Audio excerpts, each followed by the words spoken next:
heart of the Lord for them to be where they are. And that's why we're gathered here in Nyeri today. Jesus had an experience.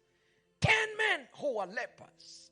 It's important to recognize that if you are a leper those days, you had to be locked out of the society. You had to be shut out of your family. Nobody would recognize you. Nobody would come close to you. The lepers were given bells and special clothes so that as they move, the bells would ring, so that if you have no leprosy, you would run away from them. And the Bible says they were at the gate and from afar off, because they could not even come near Jesus. Some of us would not be near it that are here today because of the mercies of the Lord. That has got nothing to do with your connections. And so they shouted, Jesus, have mercy on us. And the Bible says Jesus told them, what should we do for you? And they said, we want you to heal our leprosy. And I want you to notice that Jesus did not say receive or touch. He never laid hands on them. He told them, go show yourselves to the priests. Go and show yourselves to the priests. That was a tough journey, because it is the priests in the Old Testament that had the right to look at you and sign the papers and say you are a leper. It is the priests who used to sign and say this man is a leper, so let him be pushed out of his family. And now Jesus is saying, the same man who said that you be chased out of your family, the same man who said that you go and be banished from your family, go show yourselves to them. What was Jesus trying to tell the lepers? There is a healing that comes, because I believe every leper had a grudge with the priest. Because you would look at the priest and say, it is priest so and so that signed my papers. Hear me. The Bible says as the lepers went, as they went to see the priests, they realized there was healing that was taking place.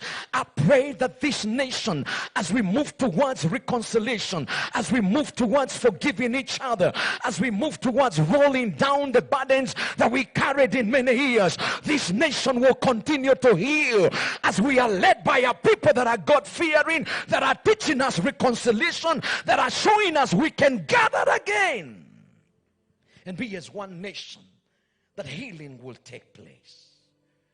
But the Bible says when they realized that they were healed, 10 of them were healed, but one of them came back. And he came back and said, Jesus, I just came back to say thank you. I just came to realize that I did not just receive my healing. It is the direction, it is the instruction that you gave me that has brought me and made me what I am. This leper looked at himself and recognized that how I am and who I am and where I am is because of the word that was spoken by that Jesus. And he comes back and he's saying, Jesus, thank you for healing me. Thank you for what you have done. But now, church, I want us to push to another dimension, because I know we have been looking back and thanking God about what he has done. There's a dimension of giving thanks that is almost obvious. Why am I saying it's obvious? When God has done something good for you, it's easy to thank him. It's easy to tell him, thank you, Lord, for what you have done. But I want you to look at what Jesus told this leper. The nature of coming to give thanks, I call it faith. In fact, he says, your faith. In other words, giving thanks, Jesus called it faith. And if giving thanks is faith, then it means there is a dimension of thanking God that must go beyond what he has done.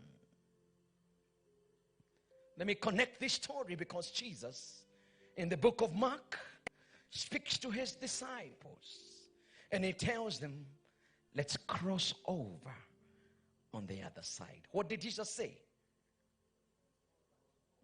Come on, talk to me. What did Jesus say? Let's cross over on the other side. What did Jesus say? Let us cross over. In other words, they were on one side. Just like this nation has been in a side sometimes that has been painful, a side that people have been crying. But I hear the Lord say, let us cross over on the other side. I believe with all my heart, by the time we are headed to 5 years, my goodness, there is someone who will be rejoicing, because I know by faith, not only by faith, even by sight, that things are happening that will cause this nation to celebrate. Your Excellency, I went to the Kinyozi on Friday, and a young girl that was in the Kinyozi said to me, if you meet the president, or if you ever get a chance to talk to the president, tell him thank you. I said, why? He said, for the first time, I've been able to buy gas, the big mutungi, less than 2,000 shillings. Jesus said, let's cross over on the other side. There is a side we are headed. And I want you to go with me, because there's something I want to bring. The Bible says they got into the ship and they sailed. But as they began to sail, the Bible says a storm rose from nowhere. And I don't know about you, but there are times that storms rise from nowhere. We had a peaceful election, a wonderful time. And as we were sailing on the other side, a storm from nowhere decides just to rise. What do you do when a storm rises from nowhere? What do you do when Jesus has said, let's go on the other side, and just from nowhere a storm begins to rise? And the Bible says, because when Jesus said, let's cross over, he went ahead and slept. He went to the stand. The stand is the lowest point of the ship. He went and slept. And the Bible says when the storm began to hit, the disciples, most of them used to be fishermen. They tried to do everything they can do. And I'm sure I have seen the governors do what they're supposed to do. I have seen our minister for security do what they are supposed to do. And everybody is working. We have seen everyone working because there is a storm somewhere. And the Bible says the disciples came to Jesus and they asked Jesus a question. They asked Jesus, don't you care? Don't you care? Believe me, there is a moment that comes in life where you think that God does not care. Every one of us, I don't know about you, but each and every one of us has a moment where you wonder, where is God? Where is He? You look at a nation, you ask, where is God? As a church, you ask, we prayed, where is God? What is happening? Things are happening, bad things are happening. It looks like there is a storm.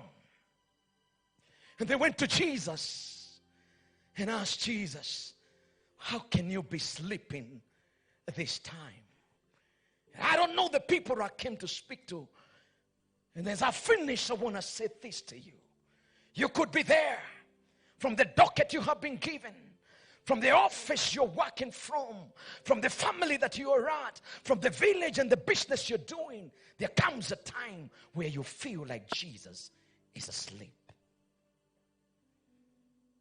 So what do?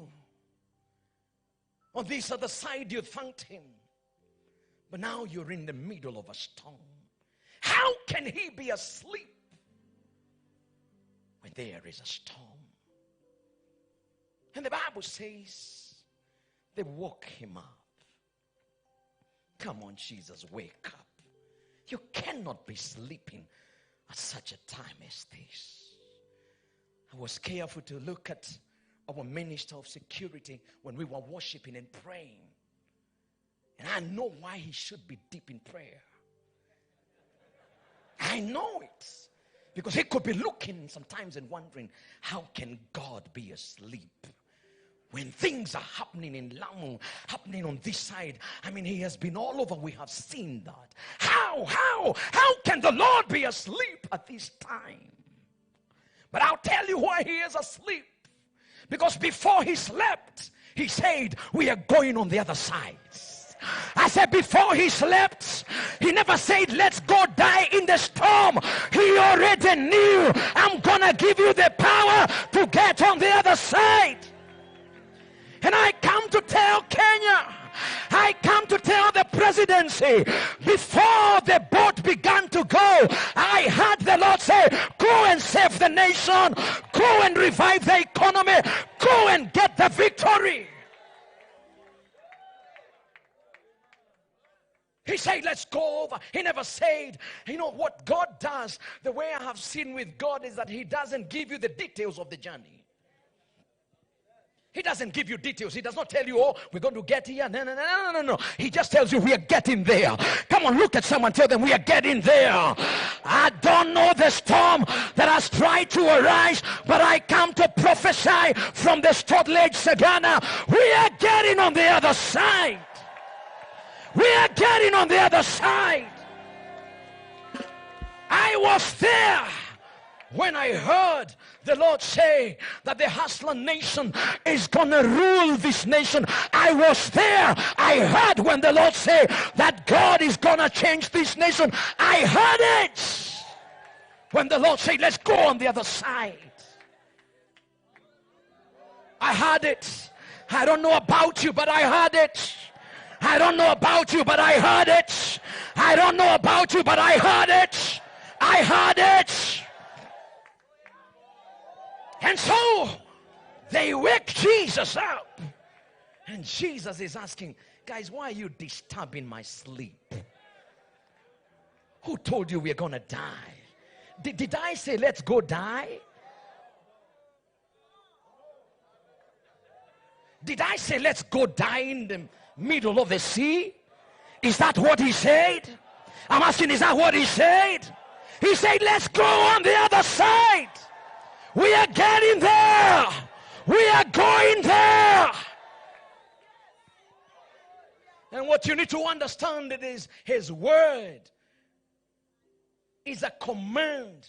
It is law. It cannot be debated. It doesn't need to be taken to Mheshimiwa Ishongwa to present it to the speaker. No, it cannot be discussed. It is law. And hear me as we pray. When Jesus woke up in his sleep and sleepy situation, he told the sea, you just shut up for now, see?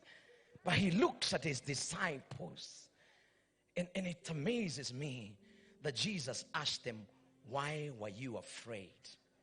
You know, it looks like a funny question, Jesus. Because, I mean, how could you even ask why we are afraid? Don't you think everything surrounding us, we should be afraid about it?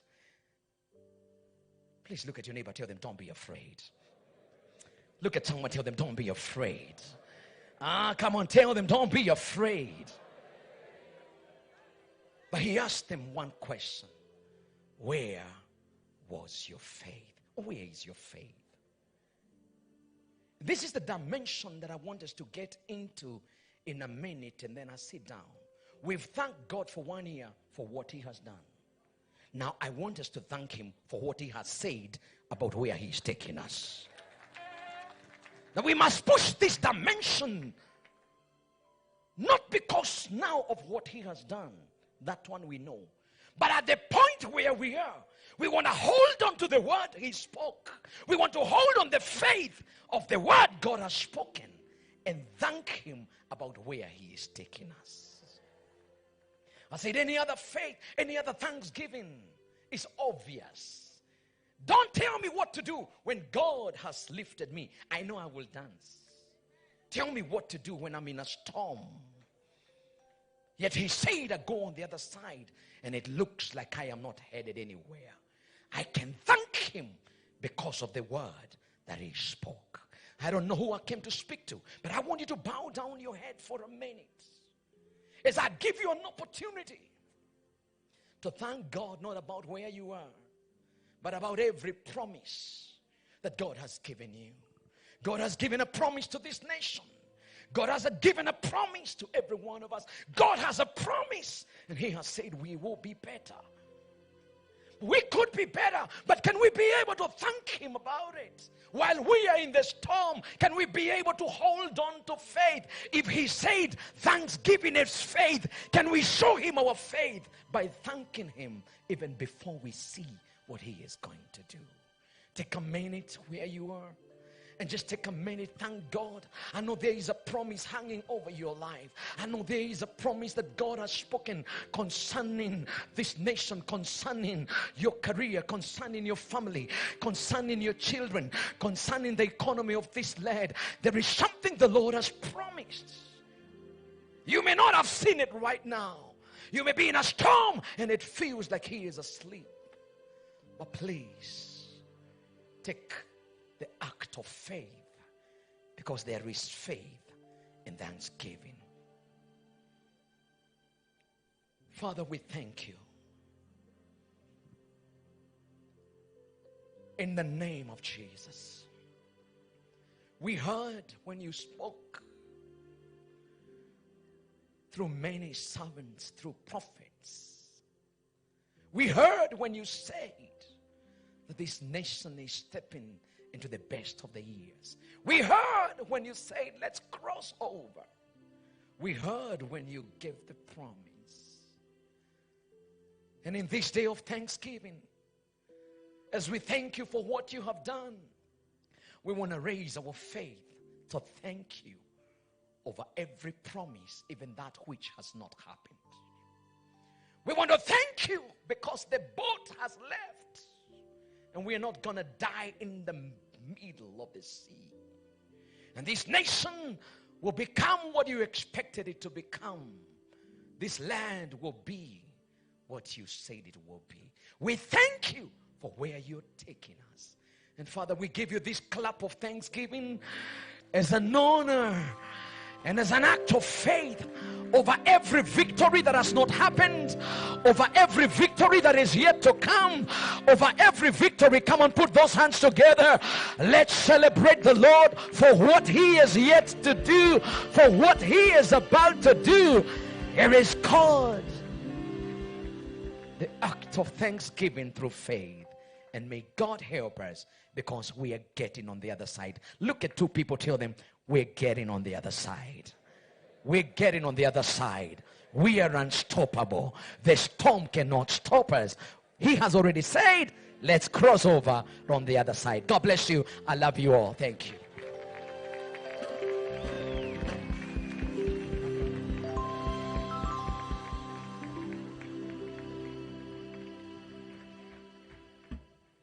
Bishop William deserves a better clap. Come on, let's appreciate him. Amen.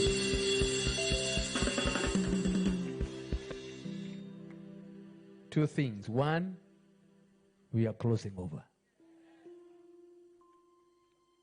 If you had doubt, you'd better take this home. We are crossing. Number two, we are in the month of August. And number 8 stands for a new beginning. There will be a new beginning for Kenya. And there are things that you'll never see again in Kenya. One of them are the protests. I am saying this one without any fear of doubt. Because in a time when God wants to do a serious thing, He calls His people together. I know the politicians will make declarations. As servants of God, can we make declarations that never again shall we witness protest in the streets in the name of our Lord Jesus Christ? Because we are crossing.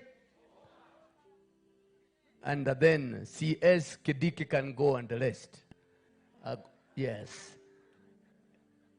Anakaa hivi akistuka asipigiwe. Amen. Are we in agreement that never again shall we witness protest? Never again. That is the declaration of the clergy. We want peace, we want to witness crusades, and we are crossing. Thank you. Thank you, Bishop William. We want to get some time to collect some offerings. And as we do that, Mary Catholic, PCA Karatina, Mary Catholic Church will be coming to present a number. And I want to request my good friend Bishop James to explain to us how we're going to give these offerings. Welcome, my brother. You can pray for it and tell us how to go about it as the choir organizes itself. Thank you very much. And with such a powerful word that we have received today, we want to honor God with our resources. We want to honor God with our substances. And as we ask the ushers, those who are collecting the offerings, just to position yourselves, just within the people, we are going to correct offerings right now. So I want to call upon the ushers, kindly just position yourselves with your bags. And this is the order by which we are going to correct the offerings. Just where we have the president right here, we are going to station the bags. Yes, and we are going to have all the other people. You are going to give your offerings as the bags will be passing by where you are. So right away, in the name of the Lord, I want to pray as we usher in the Mary Catholic Choir to give us a number in the name of the Lord. As we give, I want to say this. This is the time to honor God with our resources. Remember, we are what we are because God has blessed us. Just get into a wallet, get in a pocket, and get the best. We honor the Almighty God. I want us to pray in the name of the Lord. Our Heavenly Father and the Father of our Lord Jesus Christ, we want to thank you today because you have given us grace to be able to have the resources that we have. We thank you, our dear Lord, because according to Genesis chapter 26 and verse number 12, Isaac planted a seed in dry season, and he leaped 100-fold. Today we are giving this by faith, and we know that Almighty God, you shall bless us. We thank you because you give us creative mind to make wealth. And we pray that as we give these substances to you, it will be an inner expression of honor. It will be an inner expression of glory to you. It will be an expression even of worship to your presence. So we pray that you may bless us, our Father. And as we give our Father, our attitude is to channel this money for the furtherance of the gospel of the kingdom of God. So, Father, we are giving by faith today in the name of the Father, and of the Son, and of the Holy Spirit. Amen. Amen. Thank you. Thank you. For those who are going to give through M-Pesa, you can channel your money through 0721 573 956. I repeat again, 0721 573 956. And it will be well accounted for. Thank you so much, and God bless you. Catholic Choir, give us a number as we give. Thank you.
Thank you very much. Let's appreciate them. Let's appreciate them.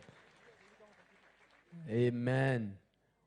Want to allow a very quick interchange. Preach. We want to have the next choir present as we wind up the issue of offerings. And then we will hear the next, we will have the next part of the program taking place. Thank you. Thank you. Just talk to somebody near you. Tell him or her, we are closing over.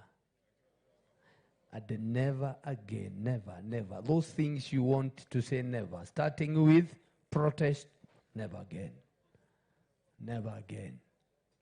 Never again. In Jesus' name, never again.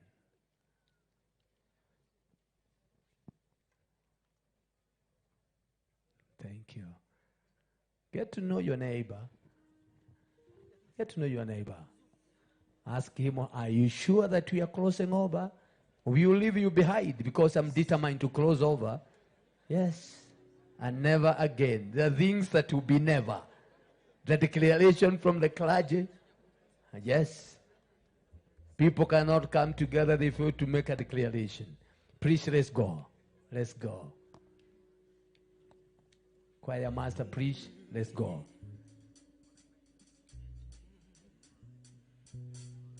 Mwema, mwema Yesu, mwema. Mwema, mwema Yesu, mwema. Say mwema. Mwema, mwema Yesu, mwema. Mwema, mwema, mwema Yesu, mwema. Mwema, mwema, mwema Yesu, mwema. Mwema, everybody say mwema, mwema, mwema, mwema,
Niseme nini Bwana?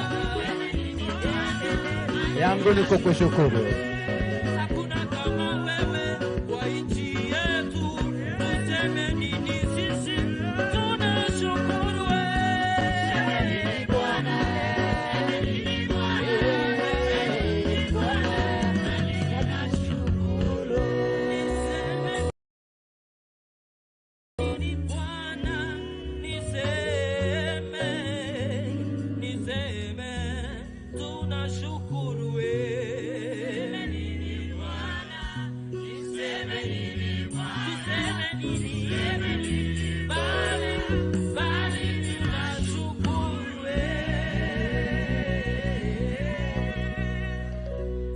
Tumshukuru Bwana kwa makofi katika jina la Yesu. We want to appreciate God for the grace that He has given to us today, even to be able to manage time in such a way. I want to request all the clergy to be upstanding. I want to acknowledge you. And in that mood of acknowledgement, it is important to state that we have one of us in this house who puts two heads. And she happened today to be on the other side. I'm afraid she's not studying. So allow me to bring to this platform Her Excellency Pastor Dorcas Digadi to just come.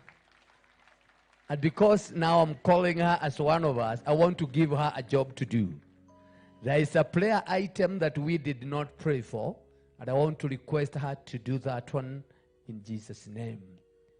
This region has been invaded by drugs and all manner of things. And the boy shouted. I know it is light in her heart, and I want to request that she will talk to us and lead us in that prayer. Welcome, Your Excellency. Sorry. Thank you very much. If you can give God a clap offering, all of us. I want us to declare as we stand, the storm is over. I think we are men and the women of God. I want the clergy to declare, the storm is over. The storm is? Thank you. You may sit down. Your Excellency, the President of the Republic of Kenya, Dr. William Samoei Ruto, Your Excellency, the Deputy President, the Prime Cabinet, and all protocols observed. I know that we have just had a powerful word of God which has fed to our souls. And I just want to tell you, Your Excellency, the President, as a church, we are still standing firm and saying, this government is our government. And we are going to pray for it.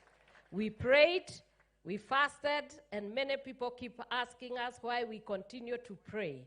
And we continue to confirm to them what is birthed of prayer must be sustained and grown and sustained by prayer. And we are thankful because we see a president who fears the Lord. And one of the things that the Lord Jehovah's God says in Psalm 25, verse 12 to 14, he says, who is that man that fears the Lord? Because that man will be able to live in prosperity all his life. And not only him, even his descendants will inherit the earth. And above that, the secrets of God will be revealed to that man. And we are thanking God as we stand in this state lodge, Sagana. When we were praying, many people thought it was a joke. But God has answered the prayer of the faithful. Mnaweza piga makofi sawa sawa. We have a great president who is working, and as I've been asked to pray for those who are in drug and substance abuse, I want to stand here and really thank you, Your Excellency, for the support and the fight that you have put for those ones who are selling drugs, those who are causing our children to be in alcohol. I can tell you the church is standing with you, and we have decided from everywhere in the 47 counties, we are going to fight with these drug monies until we bring our children back to their dreams and validate them so that our children can become economic drivers. There is nothing like when the entire young generation, it is packed in the streets and in the gutter while the economy is going down. We also know, as you are fighting to make sure that we are getting better prices in tea, in coffee, in milk, in dairy, in pyrethrum, and all that, we know that right now, the economic drivers are those ones who are in the gutter. And we have said we are going to come together as a church, and we are going to bring these children back into the driving seat, because that is the future of our nation. Let me also be able to pride myself in the president.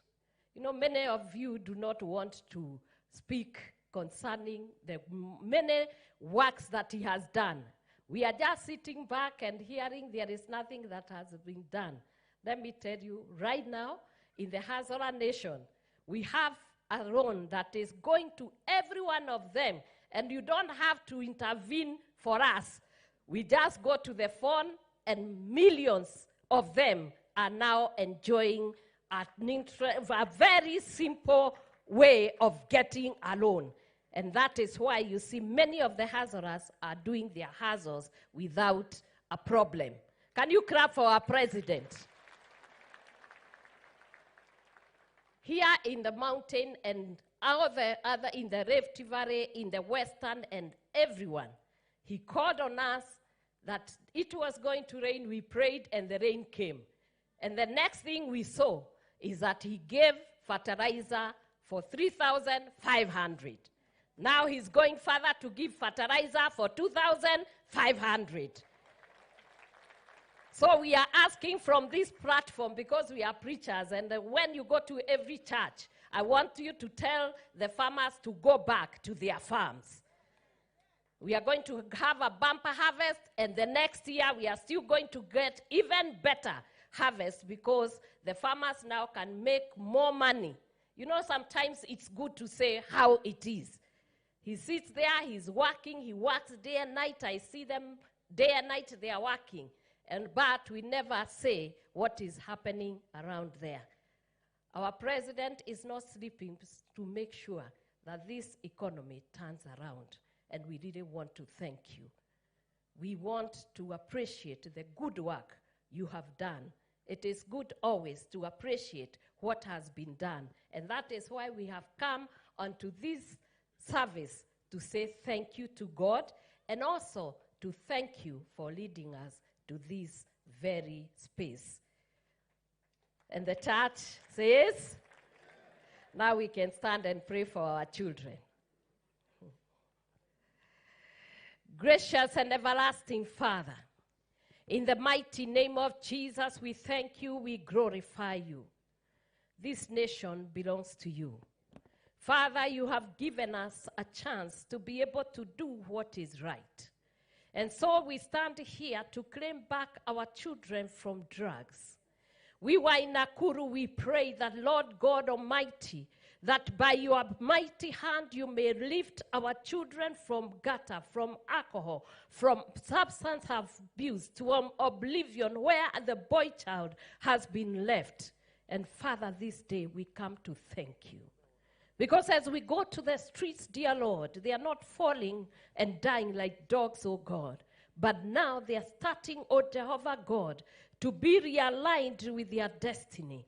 We want to thank you. We want to glorify you. We want to thank you, Jehovah God, for the president. And Father God, the way he has taken it seriously to bring back, oh Jehovah Father, an economy that was in shambles through you, oh dear God, and through the people that you have given to him. I pray, Lord God Almighty, as the space opens, there will be employment for the people who are being rehabilitated in various rehab centers, oh God. We pray, oh Jehovah Father, that we will start to see the opportunities that are there and bring our children to be able to work. Our Lord and our God, are you not the one who said that you will teach our children the way they should go, and their peace is with them? Father God, we call even those ones, oh dear Father, that sit, oh God, and plan evil against our children. We pray that you will turn their minds around and you cause them to have mercy. And I pray that, Lord God, they too shall be saved and they shall start to do the right thing, oh God. Our Lord, today we have had a great service. And I believe that even those who are in drugs, they are crossing over. This time we claim our boy child. We possession him in the mighty name of Jesus, in the place of leadership. We possession him where his dream shall be valid, his vision shall be clear. Our Lord and our God, we pray for the boy child once more, that they will be fathers in the name of Jesus. We pray that our boy children, they will be leaders in this nation, in the name of Jesus. We pray together, oh Jehovah God, even with the girl child, the Lord God, the male and female, will stand side by side and become productive. They will become righteous. And in you, dear Lord, we shall see a glorious nation where the youth become the people that lead their nation in economics, in every area and every sector. We pray that, Lord God Almighty, because you have heard this prayer, and Father God, you have brought our children back to realignment, divine alignment, we will praise you and will continue to testify of the great things that you are doing, you will do, and you will continue to do. For this we pray in Jesus' name with thanksgiving. And if now we can just put our hands together, we want to now turn over the other side. And we want to give this mic, if you can come and hand over to the other side. You see, there are two sides. You may be seated, please. Yeah, so that was a service, and we thank God for all of you who have come and weathered. You know, Mt.Kenya is always this cold, and I can see all of you now are warmed by the word. Welcome to Mt.Kenya.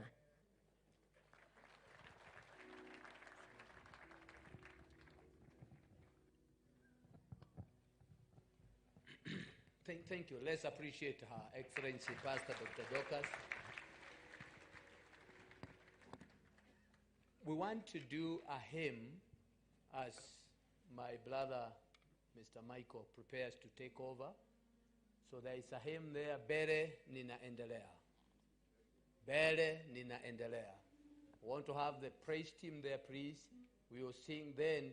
All the choirs, the SDA stand there, please. Let's stand there. The SDA choir, the Catholic choir, every choir, let's stand there. After we are done with that, I will not come back here. You just take over. Every choir, please, let's stand there. Beren, thank you. Thank you. You can start, yes, please. Stand from wherever you are. I think it is taking too long. Let's all rise up as we sing that hymn in Jesus. Thank you for listening to us. God bless you. As a church, we feel honored. God Almighty bless you again. My name is Paul Renji Wanjoy. I love the Lord as my personal Savior. Shalom, shalom.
Tuwapigie makofi tafadhali. Asanteni sana kwaya. Naomba kwa heshima tuweze kuketi. Your Excellency, the President, Dr. William Samoei Ruto, the Deputy President, Honorable Rigathi Gachagua, Your Excellency, the spouse to the Deputy President, Pastor Dorcas, Your Excellency, the Prime Cabinet Secretary, Musalia Mudavadi, the two speakers of the houses in the House, the Leader of Majority, the Governor, Mutahi Kahiga, all governors present, all cabinet secretaries present, all PSs present, all national and local leaders, the clergy. Why don't we put our hands together for the clergy? They've done a wonderful job to inspire us this Sunday. All saints that are here, congregants, Your Excellency, with your permission, at this point, I would like to invite the area member of parliament, Honorable Eric Wamombi, to come and recognize the leaders and also just guide us from here. Welcome. Tumpigie makofi akija tafadhali. Karibu Bwana Kahiga.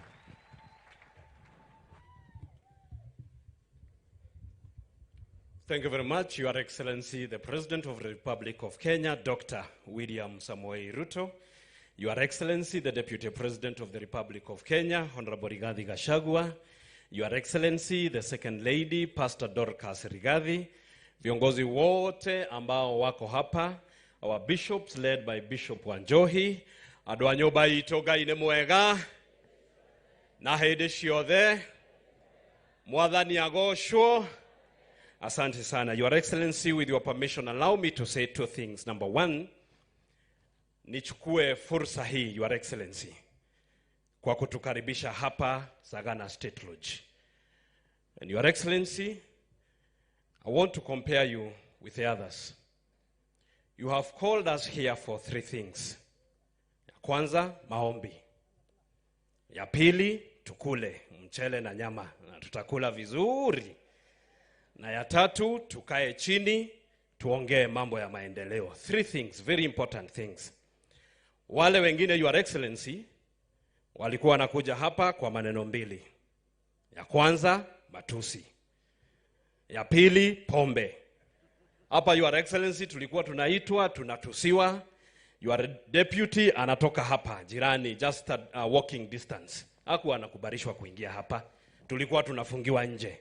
Wewe, Your Excellency, umesema milango ifunguliwe, tuingie hapa, tuombe nchi, na tuongee mambo ya maendeleo. Thank you very much, Your Excellency, and God bless you. Ya pili na ya mwisho, Your Excellency. The word that Bishop William has preached to us. And Your Excellency, let me confirm that this bishop, si wa Nairobi, ni wa hapa Karatina. Hapa. You know, hiyo kizungu unaweza fikiria ni wa Nairobi. Bishop William is a bishop in Victor's Chapel, hapa Karatina. Na hiyo kizungu ameongea ni ile your deputy aliongea wakati alienda debate na yule mama hapa Kirinyaga akaongea kizungu akamshtua akazama. Hiyo ndio hiyo kizungu ile deputy wako aliongea. That preaching, Your Excellency, it has really touched us, most importantly members of parliament. And on behalf of them, Your Excellency, I want to apologize to you. Sababu tumekuwa tukikupea pressure. Tumekuwa tukikusumbua mambo ya handshake, mambo ya maongezi. Your Excellency, kwa hivyo wewe uliamua we are crossing on the other side na ukanyamaza. Na ukaamua hakuna salamu, hakuna handshake, sisi tunakusumbua, tunashinda tukikuambia hakuna handshake, na kumbe wewe uliamua vile tu Yesu aliamua that they were crossing on the other side. Forgive us, Your Excellency, hatukuwa tunajua kwamba wewe uliamua hakuna salamu, hakuna handshake, hakuna mkate nusu. Akina Kawanjiko wamekusumbua sana mpaka unawaambia, unafikiria mimi sielewi vile nafanya. Forgive us. On behalf of us, all of us, we are sorry, tumekusumbua sana. Tukikwambia mambo ya nusu mkate kwamba wewe uliamua, ule mtu ulimshinda mchana, hautamsalimia, hakuna mkate nusu, na ukaendelea kujenga mabarabara, kutengeneza maji, kusomesha watoto wetu, kutengeneza soko ili wamama wafanye kazi. We are sorry, forgive us. We didn't know that you decided hakutakuwa na handshake, hakutakuwa na kuongea na ule mtu wa kuweka sufuria kwa kichwa. Tafadhali, Rais wetu tusamehe, na hutaona tena tukirudia kukuambia hiyo maneno. Asante sana. Wacha sasa nichukue fursa hii. Let me have all the MCAs upstanding.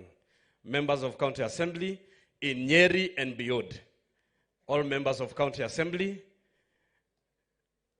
asanteni sana, wapigieni makofi. Speaker wetu wa Nyeri County Assembly, Mheshimiwa Gishohe, mpigieni makofi. Wacha niulize waheshimiwa wote wa Nyeri County wakuje hapa. Tafadhali. Tukiongozwa na Mheshimiwa Wakeni.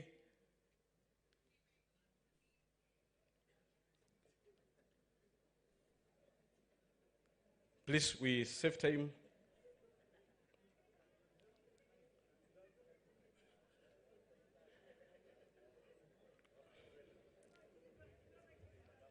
Aya, 1 minute each, sababu ya masaa. Karibu. Mheshimiwa Kagushia kutoka Mukoroini. Asante sana, Your Excellencies. We are very happy and very delighted, our President and our Deputy President, that you are here with us today. And we really want to appreciate. Your Excellency, there's just one thing I want to mention that I think is a revolution that is coming in this country. That, Your Excellency, you have commissioned your minister and your cabinet secretary in charge of ICT to ensure that they do a serious digital superhighway in this country. Your Excellency, this is one of the areas which I want to mention so that our young people can know that there's a revolution coming. The fact that you're taking Wi-Fi and fiber optic to all the villages and all the public institutions in all the villages in Kenya is such a fantastic and revolutionary approach to digitizing this country. So, and I know our young people here in Mt.Kenya region are going to take advantage of this so that we can be able to generate income and have money in our pockets from our villages. Your Excellency, we really want to appreciate that. Lastly, Your Excellency, I want to welcome you very much to Mukoroini tomorrow in the morning, and you are a real gentleman. You know why I say that. Thank you very much. Asante. Thank you very much, Mheshimiwa Kagusha. Mheshimiwa Chieni kutoka Kieni. Karibu. Thank you. Thank you so much, Your Excellency, the President and the Deputy President, leaders present here with you, all the worshippers here with us today. I am Njoroge Wainaina, Member of Parliament from Kieni. Your Excellency, the preaching was very strong. And I'm Samson. I'm the Saul who changed to Paul. I thought a lot of debate would give us a little bit of peace, but according to the preaching that you decided that this country is going to cross over to peace and prosperity, I really want to appreciate that you are here with us. And from Kenya, just close here, just half a kilometer away from here, we are waiting patiently for you tomorrow. We have a big debate on Wednesday with you, and I'm sure we shall prosecute our case, and I'm sure you like it. For now, thank you, worshippers. I'm happy for you, and welcome to Mt.Kenya. Asante sana Mheshimiwa Wainaina kutoka Udhaya. Karibu. Asante sana mtukufu Mheshimiwa Rais, Mheshimiwa Makamu wa Rais na watu wote wa Nyeri. Hamujambo? Hamujambo watu wa Nyeri? Asante sana Mheshimiwa Rais. Kwanza ni kushukuru sana siku ya leo. Mheshimiwa Rais, tumekuja hapa kutimisha mwaka mmoja tangu tuchukue usukani wa Kenya Kwanza. Mheshimiwa Rais, wakati tulikuwa na tabu ya maandamano, tulikuwa tumeona kama tumefika mwisho. Mheshimiwa Rais, nakumbuka wakati niliambiwa na makamu wa rais tusiwe na shaka, tuwe tukafanye kazi. Na Mheshimiwa Rais, tukafungua kazi hizi tukiamini yule mtu ako pale mbele anaangalia maslahi yetu. Mheshimiwa Rais, tumeacha mambo ya maandamano na maandamano imeisha.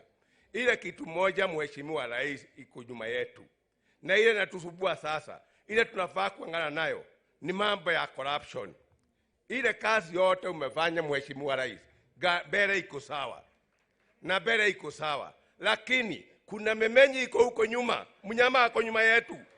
Yule makazi yote unafanya atakuja amemenye. Tunaomba Mungu Mheshimiwa Rais Hii munyama iko nyuma yetu. Hii ya corruption. Hiyo ndio adui yetu Kenya hii sasa. Maandamano imeisha, tupigane na adui hii ya corruption. Asanteni sana. Asante sana mzee wetu Mheshimiwa Wandeto kutoka Tetu.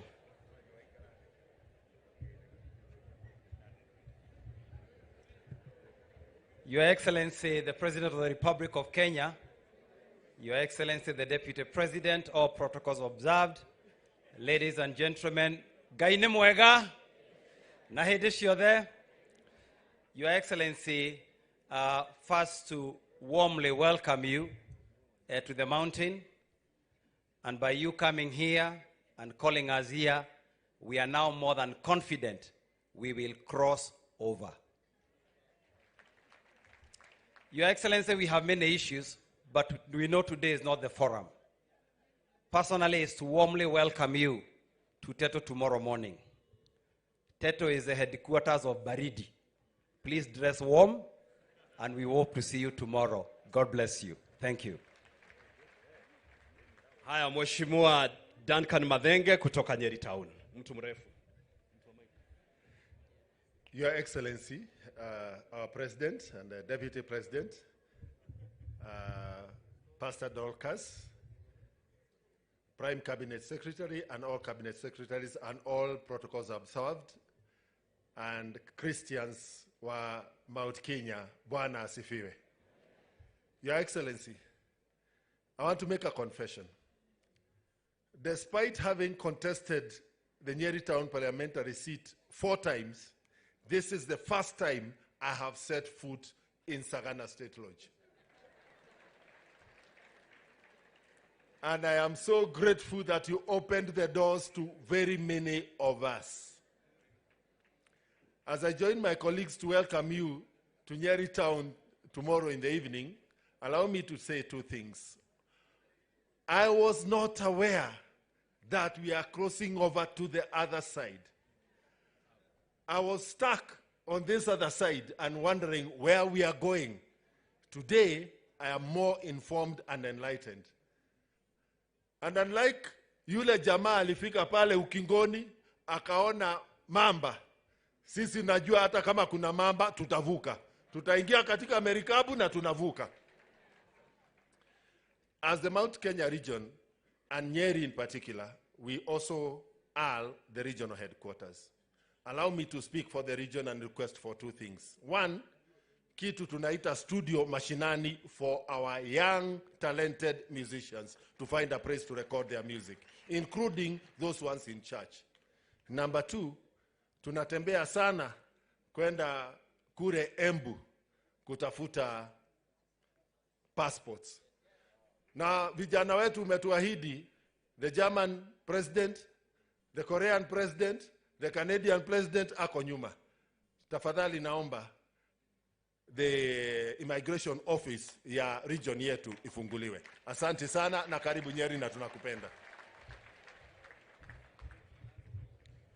Thank you very much, Your Excellency. Yule jamaa nataka kukuitia hapa ni yule alikuwa anatufungia gate pale.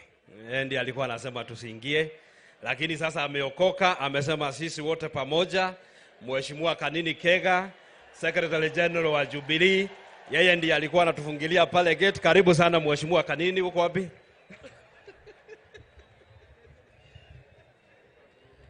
Your Excellency, the President, Dr. William Ruto, Your Excellency, the Deputy President, Your Excellency, the Second Lady, na viongozi wote, God is good and all the time. Vile mheshimiwa amesema kuna kaukweli fulani kidogo, lakini niseme Your Excellency, I have always said the truth, just like my good friend, the Deputy President, that mimi sikukupatia kura na nilikuwa tunasukuma mzee kwa mlima hapa, lakini ile kuanguka tulianguka, alianguka na akaniagusha. Naone hali ya mundu augaga niwe hia wakwa murere. But now, Your Excellency, you know I'm your friend, I support you, and you can count on my support. Your Excellency, I also want to take this opportunity to inform you that your deputy really fought for me to become the Iyala Member of Parliament. So nataka nishukue nafasi hii, Your Excellency, kuambia the Deputy President, thank you so much. Ulisimama na mimi, na nihoda ugire beo ya gaide kagatea. Diuraga. Na nitashikiria, Your Excellency, tutakusaidia. Kama mimi seriously sikumchagua, na I am supporting the president now. Na ninyi ambao mlimchagua, mnaweza muachilia kweli? The only handshake ile imekubalika ni ile kanini walifanya na His Excellency the President na Rigathi. Story ikaishia wapi? Hapo. Kwa handshake yako haikuwa na any condition. Kwa hayo mangi machache, asanteni sana na wapenda sana. Thank you. Na usikawai rudi huko tena, huko ni kwa Wainga. Maito wito Mukami maendeleo mashinani. Karibu. Asante sana Mheshimiwa, Your Excellency Dr. William Samoei Ruto, Your Excellency Rigathi Gachagua, Her Excellency Pastor Dorcas, all protocols observed. Adwanyere murega mwathani agocwo. Your Excellency, I want to thank God. Me as Mukami maendeleo mashinani, nilikuwa naonea East State Road kwa view sasa. I remember there was a time we came here with the Rigathi Gachagua and the other leaders. And akina Kanini Kega walitunyang'anya viti, we were supposed to sit on this floor. Lakini Rigathi Gachagua akasema, waheshimiwa, kujeni niwalike kwangu, yeye ndiye alienda akatuosha machozi.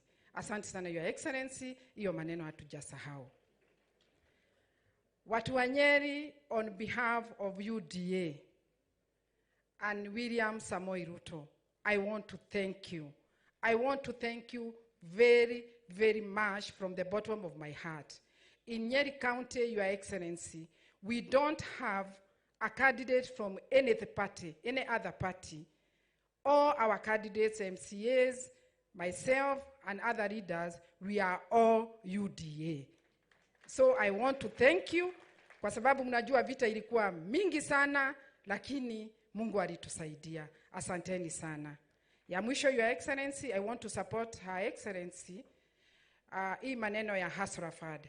In Nyeri County, we are reading kushukua hiyo pesa. Wamama wa Nyeri County wameshukua pesa ya Hasrafad sana. Tuko na over 1 million women when we may apply for that money. Women Fund, Your Excellency, I wanted to make a special request. And I had talked to CS Aisha Juma. Wamama, especially hawa mama wa soko, wanashindwa kuapply hiyo pesa ya Women Fund. And hapa Nyeri County, sisi ndio tulikuwa tunachukua ile pesa ilikuwa mingi sana.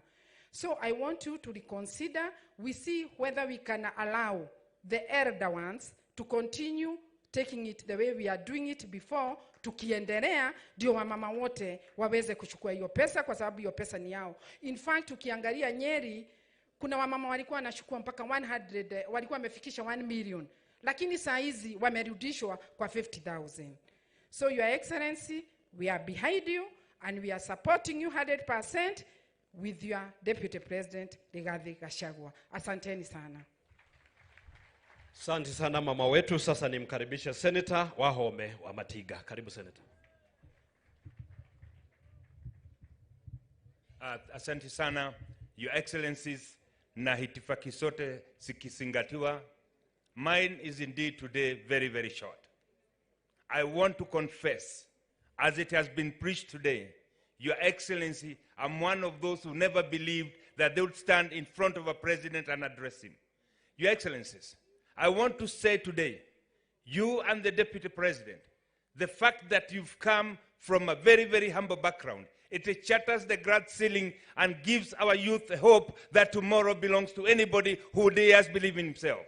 Your Excellency, sir, wengi walisema hatuwezi, wengi walisema hatutafika, wengi walisema haiwezekani hiyo kiti utakalia. Leo nataka kusema mbele ya huu umati, kwa sababu kuna Mungu mbinguni, wewe ndio rais wa hii nchi. Na wale wanasema hatutaweza, nataka kuwaambia kuna Mungu na tutafika pahali tumeambiwa. Bishop William, asante sana. Nimesikia watu wakisema CS Kindiki usiwe na uoga. Magioka gutiri okuete mwana na mgongo ndugetigire maka tuonane nao. No ndikuwa guo mbele ya president. Vile nimesema your excellency, nimesema hivi. Nimesema tutaendelea kuchikilia nchi, tutaendelea kuwafuata, na vile utasema hiyo tutakaa hapo. Siwezi ongepitisha hapo, lakini tuseme hivi. Netoe thirikari no haratu amirutire kira giethagwo na mahoya gituragio na mahoya no netokuga mundurume ndakongithio kireru ona tutigothaitha bunda muikuruko. Lakini bwana your excellency, vile niwaambia uendelee kupambana na bei ya kahawa na majani chai, tuendelee namna hiyo. Asante sana your excellency, hatutapitisha hapa. Thank you muno, Ngai wa moya mwike wega. Asante sana Senator Wahome wa Matiga. Finally, Your Excellency, this one I was taught by Bishop William. Before I invite the governor, let me introduce my dear wife, Your Excellency. Kindly stand up. Betty Wawa Mobi, that's my dear wife, the girl from southern side of Murang'a. Ata introduce you na ishongwa iyo ingine. Let me now take this opportunity to welcome the Governor Nyeri County, Governor Mutahi Kahiga. Karibu sana.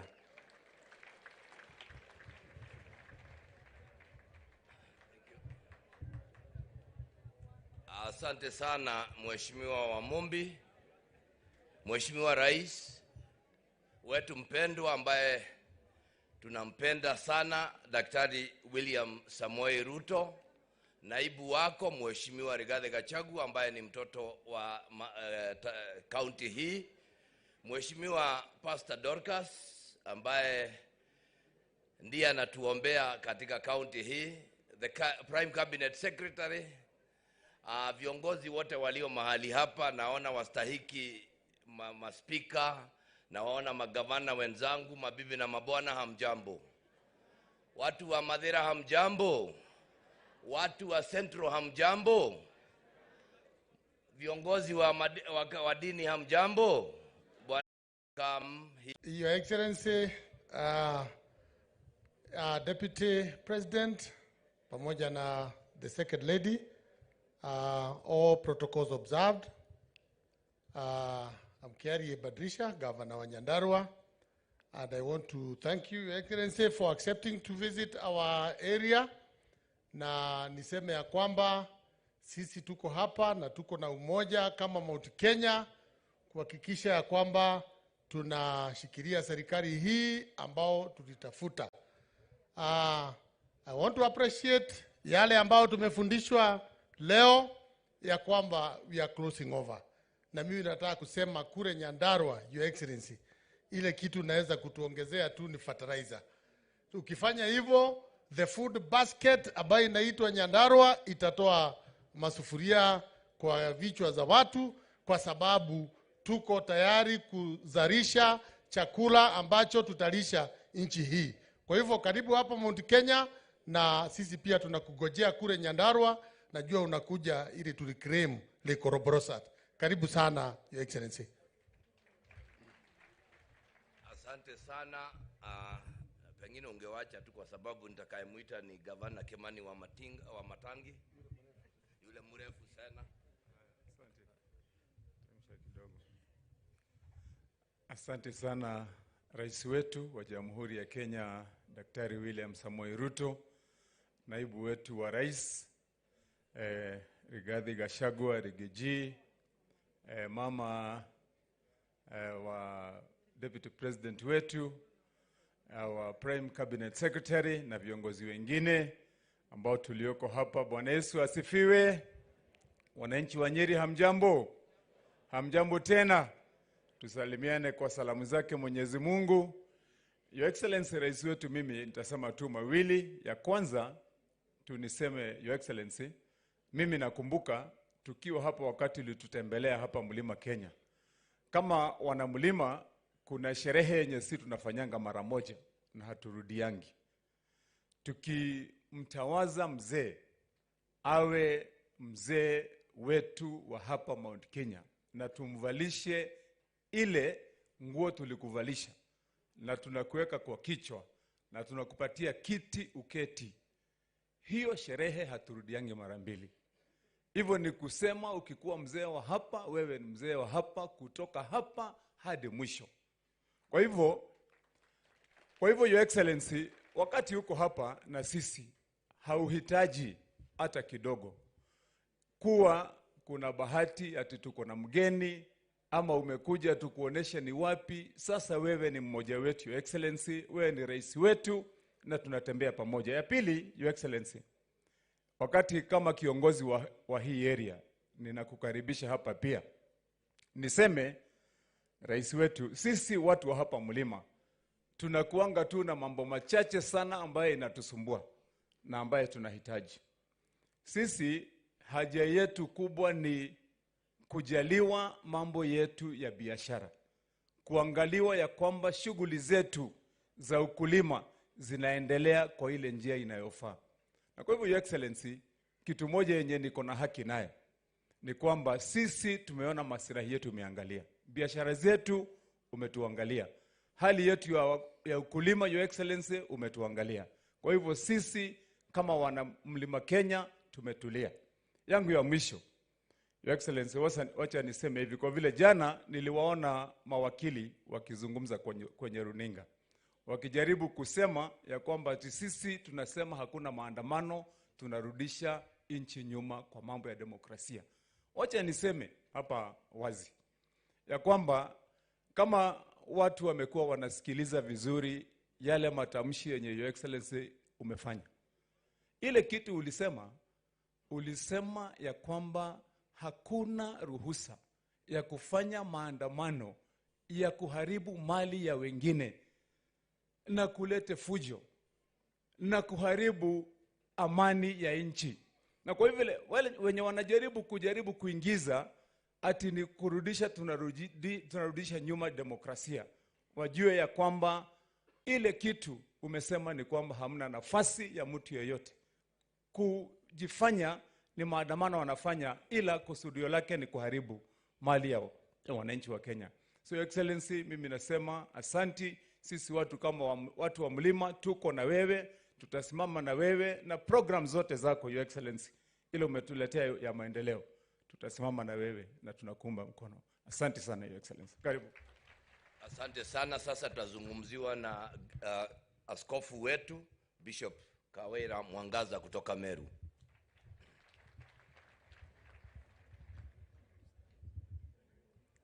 Your Excellency, rais wetu tunayependa, Your Excellency the Deputy President of Kenya, Her Excellency Pastor Dorcas, viongozi wote, mwadhani agosho.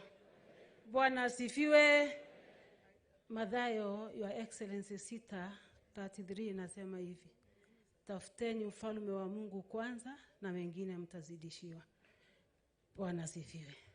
Nataka kusema ya kwamba wewe kama rais wetu na naibu wako mlitafuta ufalme wa Mungu kwanza, mkaongezewa uongozi.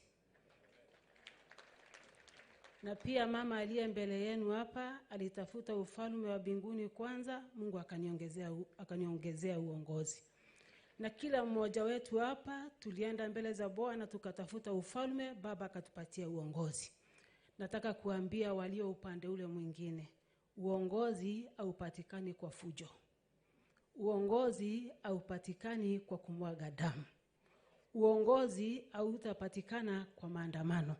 Uongozi unapatikana kwa kutafuta ufalme wa mbinguni, ambao rais wetu walinyenyekea pamoja na naibu wake, wakaenda mbele za Bwana miaka nenda miaka rudi, wakamtafuta Mungu, wakazidishiwa uongozi. Kwa hivyo ni nafasi yetu kama kanisa kusimama na uongozi wa presidenti wetu, tuombe kama kanisa, tuombe nchi yetu, ndio Mungu atupatie amani. Na nikitangaza kama nabii, nataka kusema the storm is over. The storm is over. Yale ambayo tumeyaona jana hatutayaona tena. Mungu ameleta atmosphere mpya.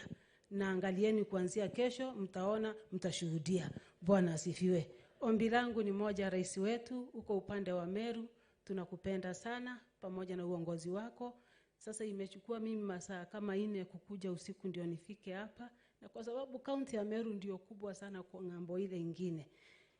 tukiwa na Ses neighbor yangu na Ann neighbor wangu na pande wa Marsabit, ombi langu ni moja. Tutafutie na utupatie state road kama hii, ndio tuwe tunakusanyika pande ile ingine kama Wameru, na tutafurahia. Mungu awabariki sana. Asante sana askofu. Sasa tunaye mwenyekiti wa chama chetu cha UDA kwa mapenzi ya rais, na yeye ni gavana mfanyakazi mtendakazi kule Embu, anaitwa Mheshimiwa Cecily Mbarire. Karibu. Asante.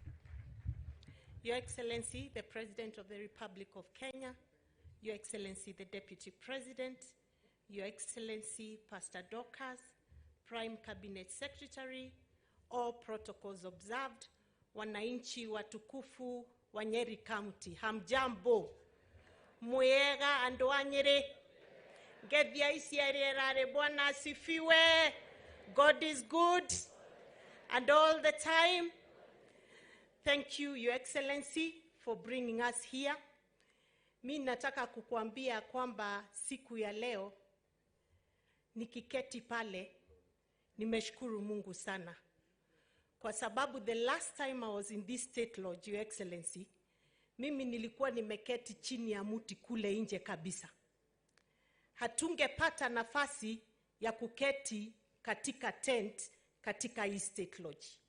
But I thank God today we are at the tent and you are the President of the Republic of Kenya. Bwana asifiwe. Your Excellency, I want to thank you for taking time to come to the mountain. The people of Mount Kenya voted for you with a lot of love. And we thank you that you have taken matters concerning the mountain very, very seriously. But I also thank you that you picked our son, the Honorable Rigathi Gachagua, to be the Deputy President of this great country. And I want to thank, nataka kushukuru wananchi watukufu wa Nyeri kwa kutupatia kiongozi shupavu kama Rigathi Gachagua. Ngai amurathime muno andu wa Nyeri. God bless you. Secondly, Your Excellency, as you come to the mountain, we have the issues that affect us. Tuko na shida zetu. Lakini ningetaka kukuambia, ukitushikilia vile tumeona, mambo ya kahawa, mambo ya majani, mambo ya maziwa, mambo ya mchele, mambo ya avocado, macadamia, na ukifika kule kwetu Embu na Meru, mambo ya muguka na miraa, we uko sawa, Your Excellency. And I want to thank you kwa sababu umepatia hiyo kazi kwa mtu anajua hiyo kazi, anaitwa Deputy President Rigathi Gachagua. He has started us very well. We are happy and we are putting all our support behind that agenda to make sure we get more money in the pocket of the farmer in Mount Kenya.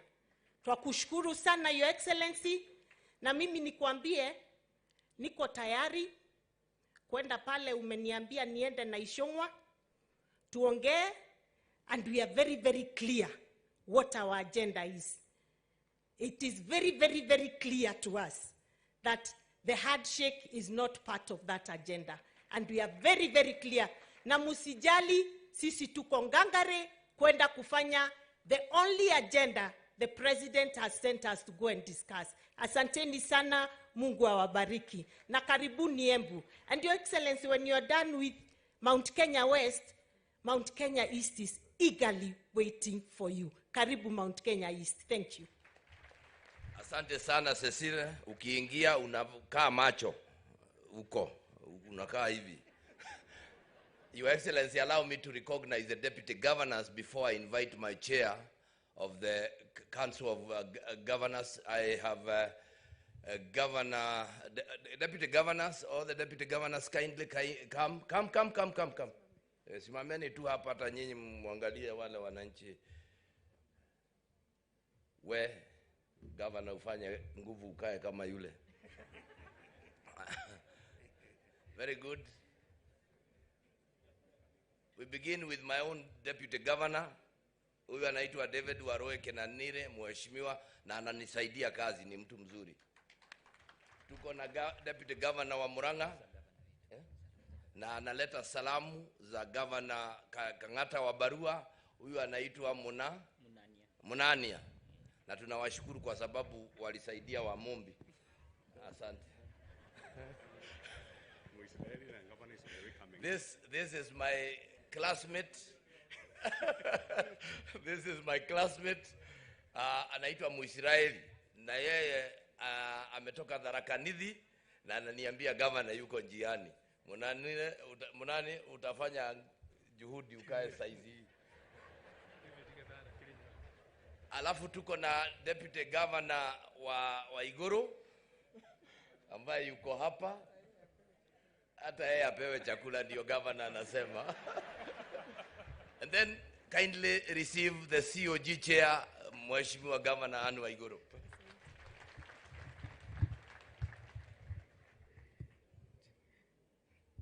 Your Excellency, the President of the Republic of Kenya, William Samoei Ruto, Your Excellency, the Deputy President, Rigathi Gachagua, Your Excellency, Mrs. Dorcas Gachagua, Prime Cabinet Secretary, the Speaker, my colleague governors, all members of Parliament, and all protocols observed, and the clergy as well. Good afternoon. Adwanyere murega. Gaine mwega. Tugeithanie ciarera gaine mwega. Na hede ciothe. Your Excellency, today we are very honored to have you in Mount Kenya.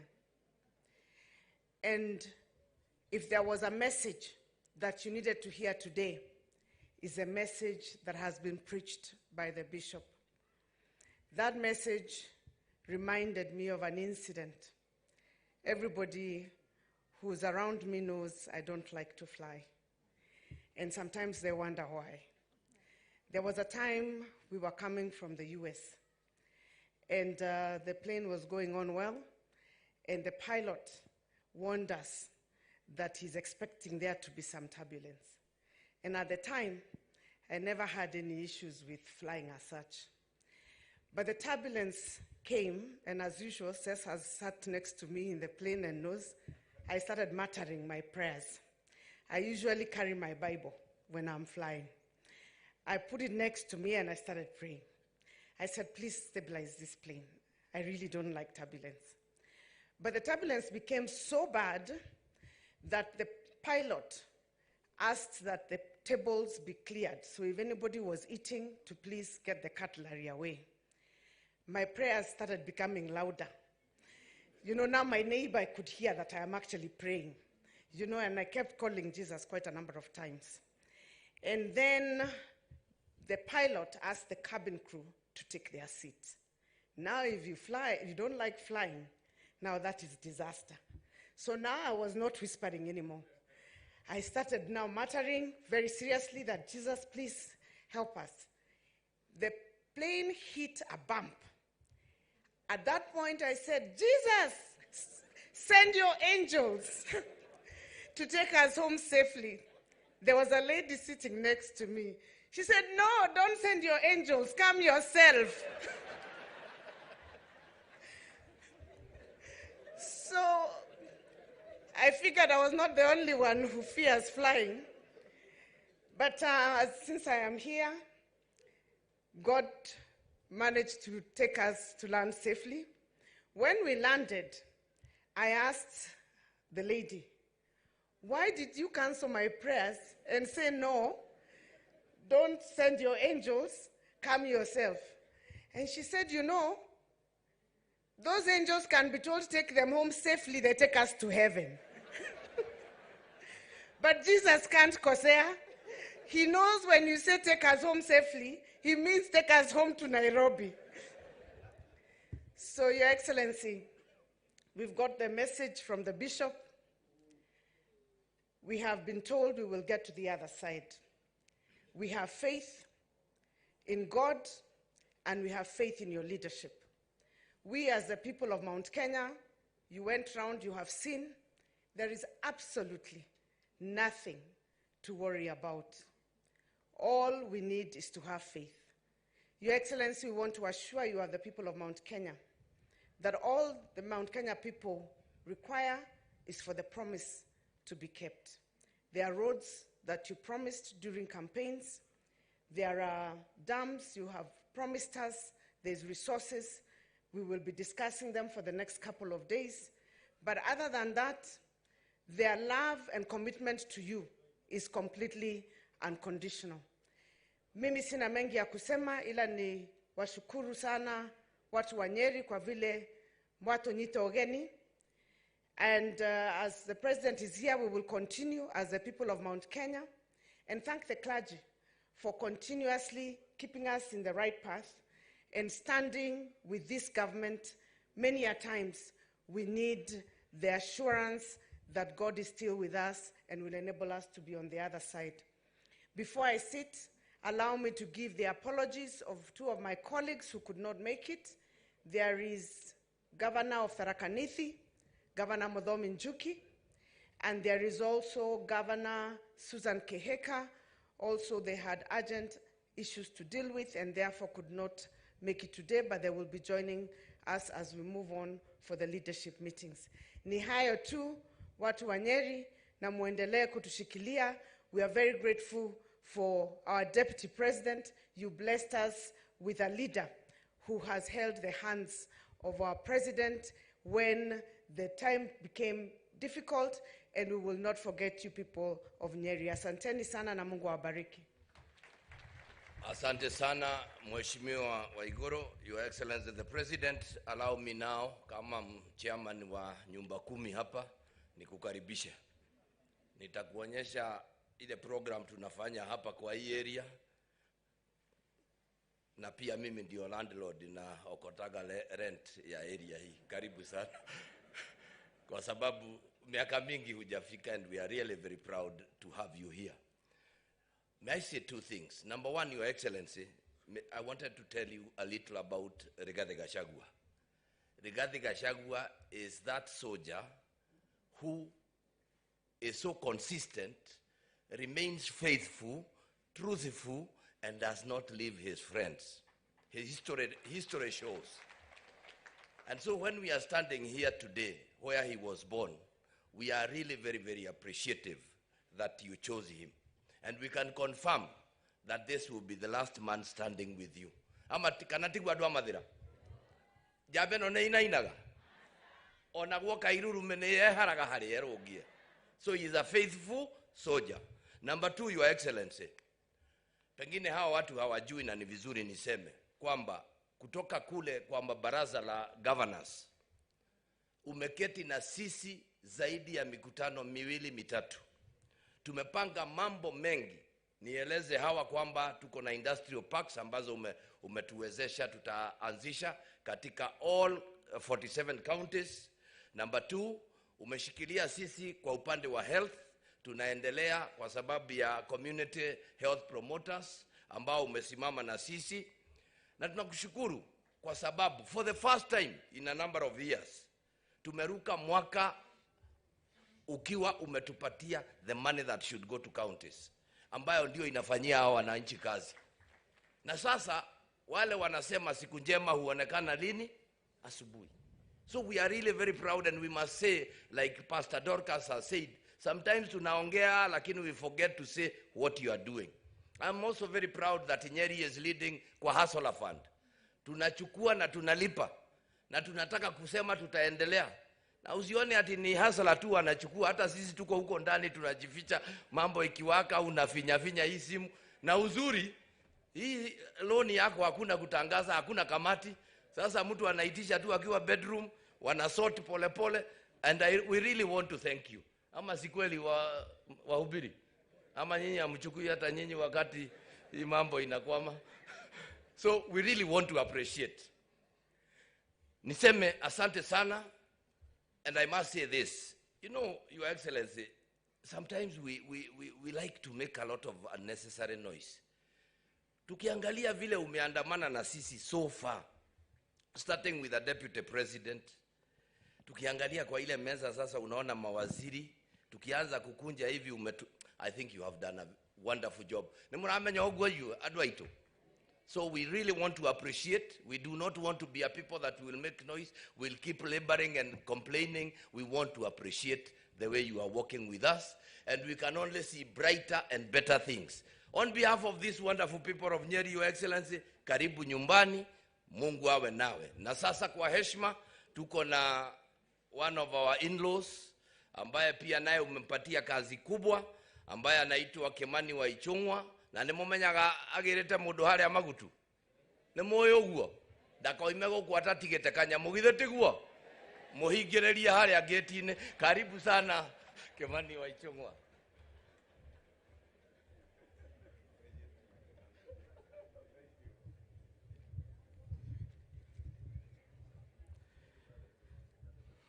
Your Excellency, the President, our Deputy President, the spouse to the Deputy President, Pastor Dorcas Rigathi, Your Excellency, the Prime Cabinet Secretary, all protocols observed, in the House of Clergy, na adhonia kwa hamjambo. Kanyamuno gotiga mutikahigereria.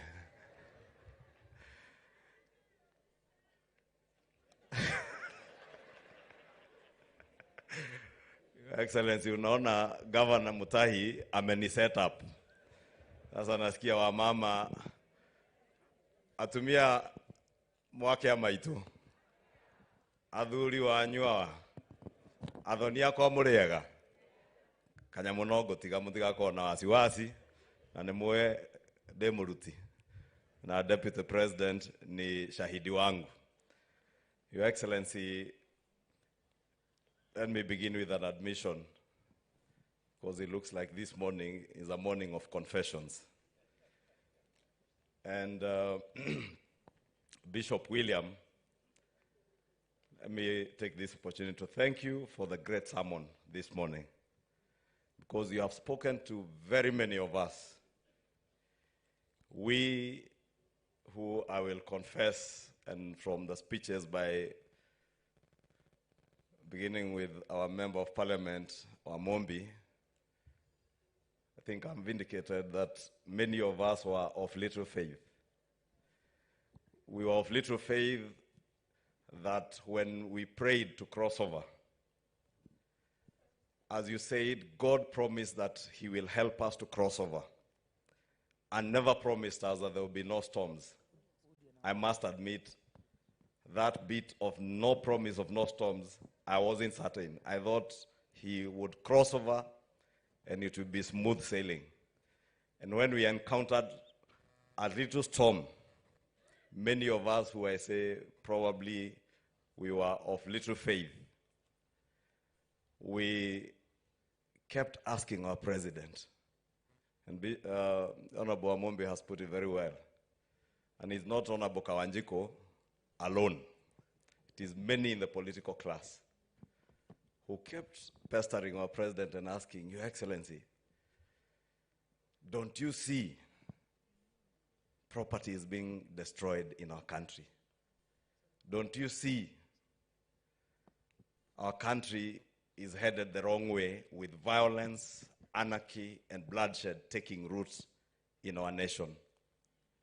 But we didn't know, Bishop, that His Excellency the President was of greater faith than many of us. And Your Excellency, I must thank you for your faith, because right from the campaign, many a times we came to your residence in Karen when we felt beaten by the storms that were there then. And you kept telling us and asking us, and I've said this before, kwani nyinyi watu hamjui kuna Mungu mbinguni? And we saw the hand of God.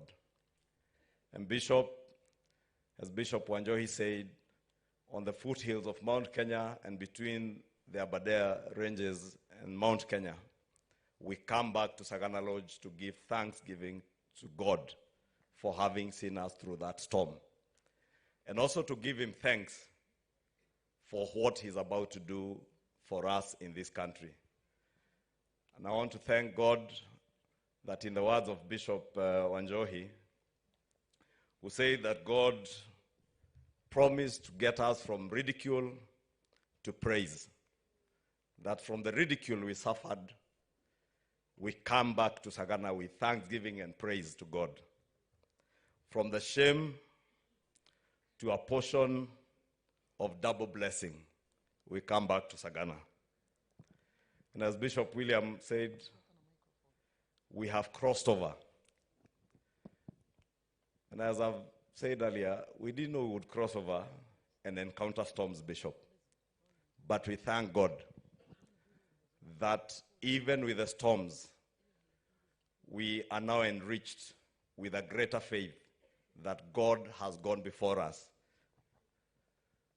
And as Bishop Wanjohi prayed, I think it's when he was concluding, he asked the House of Clergy to stand up.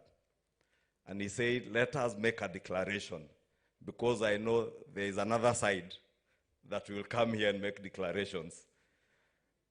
And he declared there will be no more demonstrations with the clergy. Bishop Wanjohi, I want to assure you, even those on the other side, and I saw you looking at me, I don't know why you are looking at me. Even those on the other side in the political class, we have committed that there will not be demonstrations. Demonstrations will be there because it is a constitutional right under our constitution that the people have the right to picket, to demonstrate, and to protest peaceably and unarmed. But what we have committed to is that there shall be no more violence, no more anarchy, no more bloodshed in the political engagements of our country. That we have made a commitment, Bishop, and I want to give you that word. And we said in our statement last week, Bishop, that we are committing as a political class, and I say this speaking after the engagement the president had with his competitor in the last elections, that we have agreed, and when we said in that statement that we have agreed, we were giving that statement as Kenya Kwanza and our colleagues in Azimio, that we have agreed there shall be no more violence, there shall be no more anarchy and bloodshed in our political discourse, and we also agreed that we shall have no handshake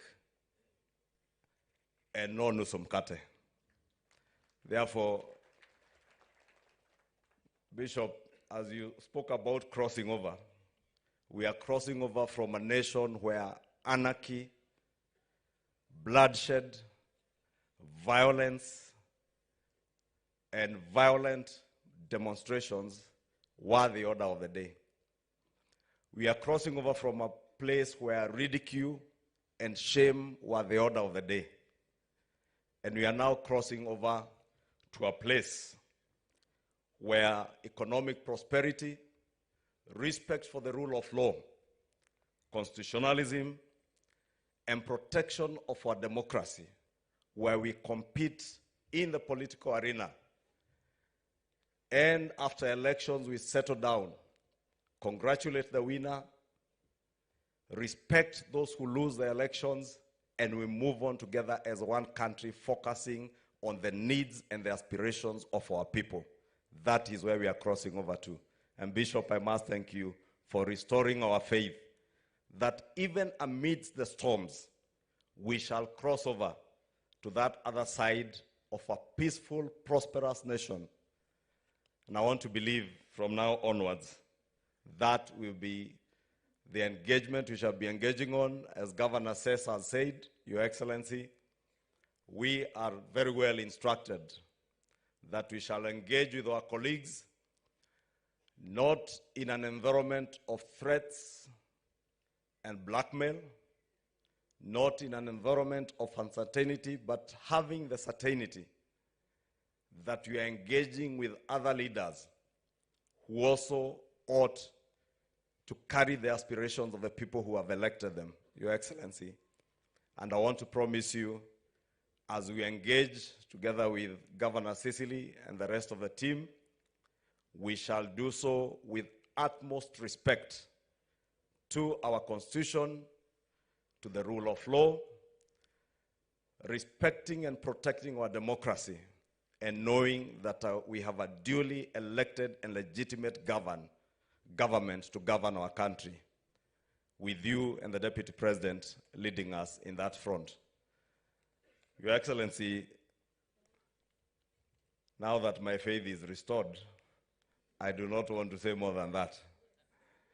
I want to take this opportunity to ask all the members of parliament who are here and our senators to come here.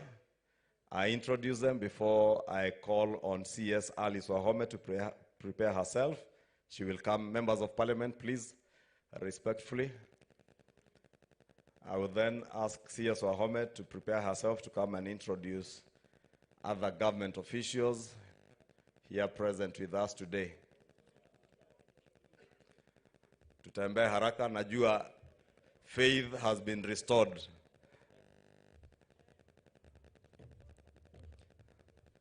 And I'll begin as they come. Maybe we'll use the other steps. Huyo hapo is Mheshimiwa Njogona Kawanjiko, Kiambaa, Member of Parliament.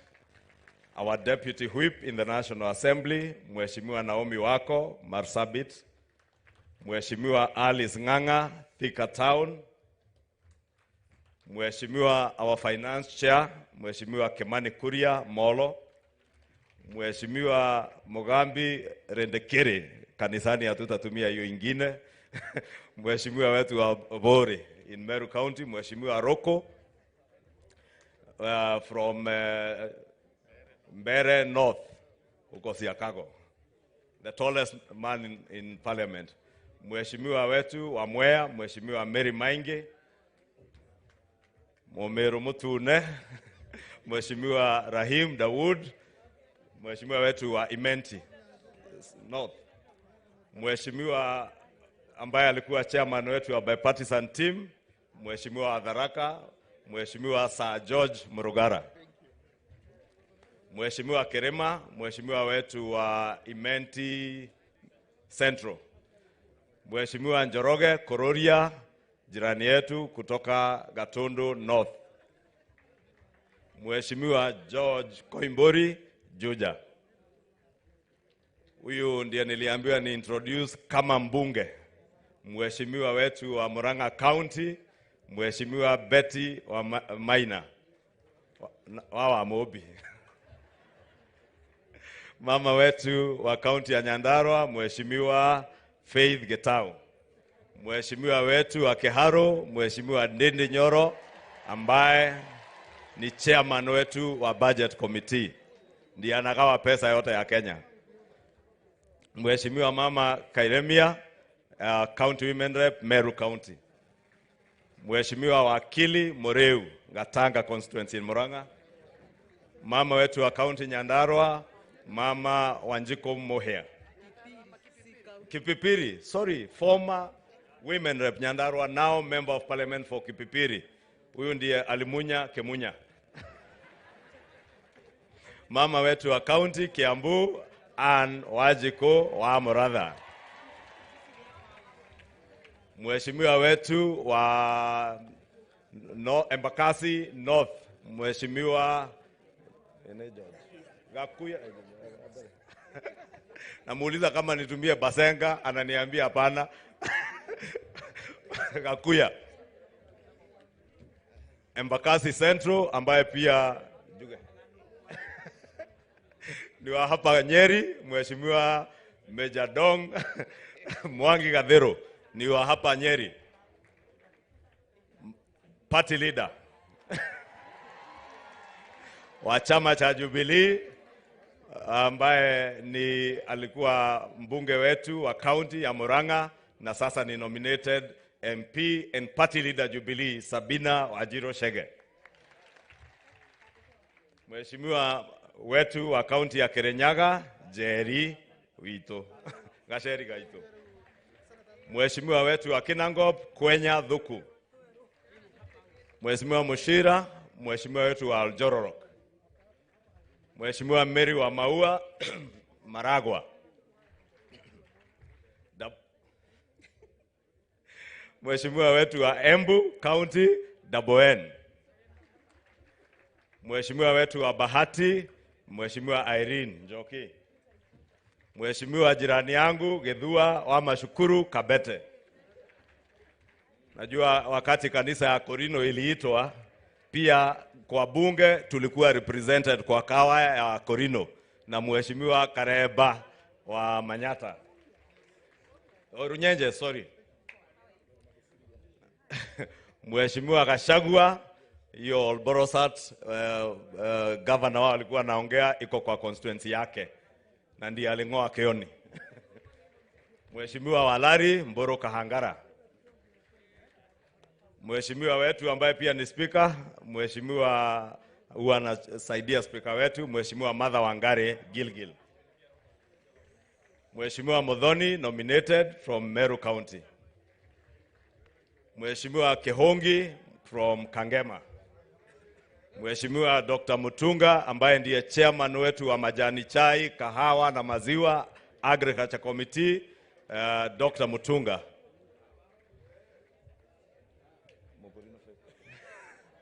Huyu alikuwa amejifanya Mokorino lakini speaker akakataa.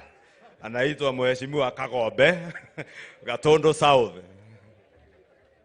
Mheshimiwa wetu wa Ruiru, Mheshimiwa Simon Kengara, Mheshimiwa Kili, Dan Kili, Imenti Igembe Central,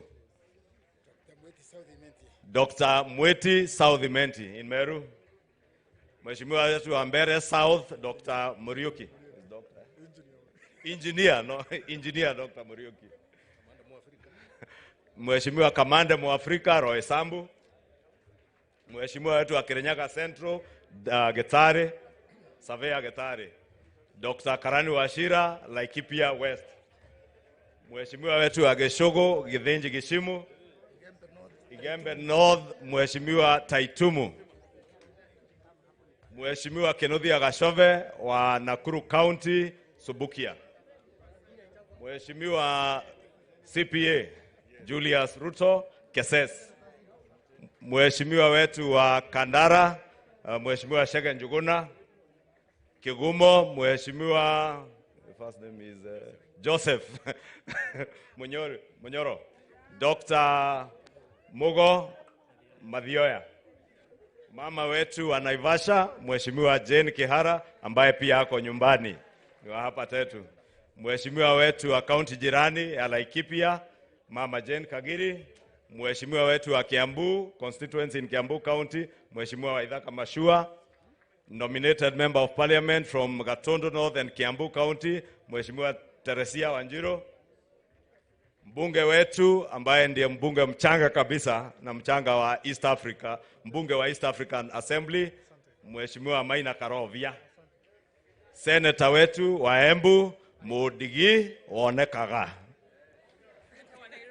senator wa Nairobi County Mama Karen Nyamu, mama wetu senator wa Nakuru County ambaye pia ni deputy majority leader kwa bunge la Senate, Mama Tabitha Karanja.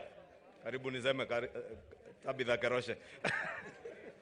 Senator wetu wa county jirani Laikipia, Senator Kinyua, Senator Joe Nyoto Murang'a County,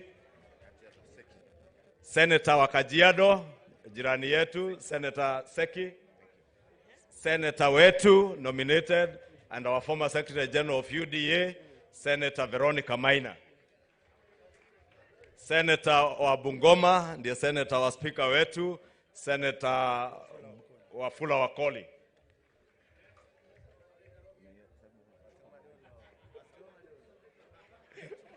Mama wetu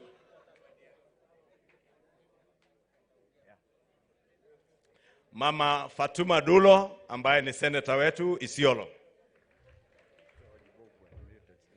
George Mbogwa, our nominated senator. Senator wetu wa Nyandarua, kijana mchanga, Senator Medhu. Senator wa Kiambu, Senator Karogo wa Thango wa Ikau. Senator ambaye unafunga na kufungua kila siku Murago kutoka Kirinyaga County. Senator nominated member of parliament wa Bori, Mheshimiwa Mpuru wa Bori. Sorry. No, former nominated MP, now Tigania East member of parliament. And party leader Nopeu. And I insist niseme ni party leader wa Nopeu, Mpuru wa Bori. Your Excellency, the President, with those introductions, just one announcement. Because the members of parliament and senators, the reason we have not given them an opportunity to speak, we have an engagement, and I will ask you to, I think the consultations were too loud. All members of parliament and senators,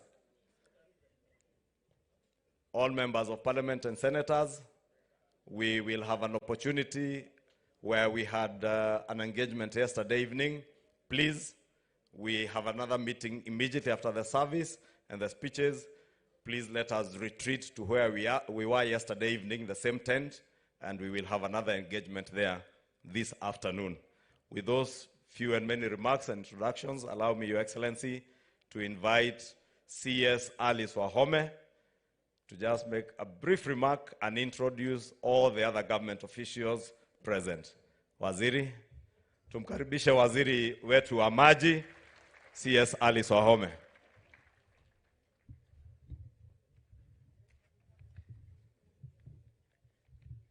Gaine mwega na hede siothe. Your Excellency, in the interest of time, we'll move very quickly.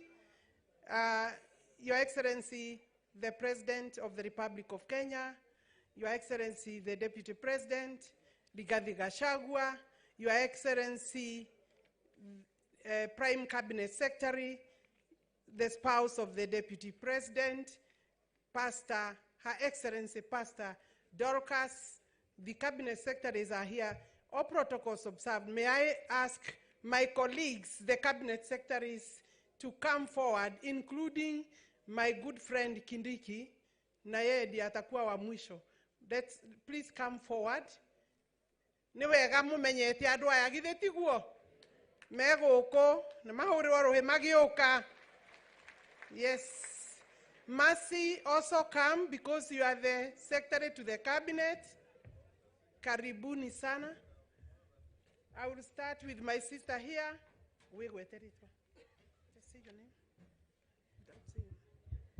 Mimi naitwa Rebecca Miano.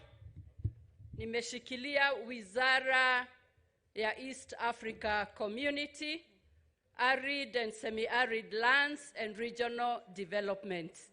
Thank you.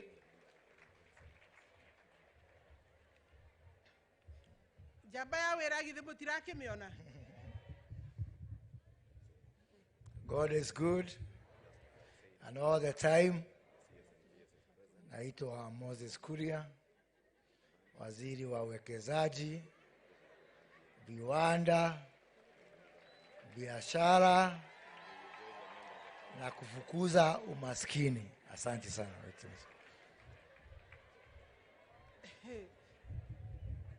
Mheshimiwa CS Njeru. Kwa majina naitwa Zakaria Mwangi Njeru, waziri wa ardhi, kazi ya umma, makazi na manyumba. Asanteni sana.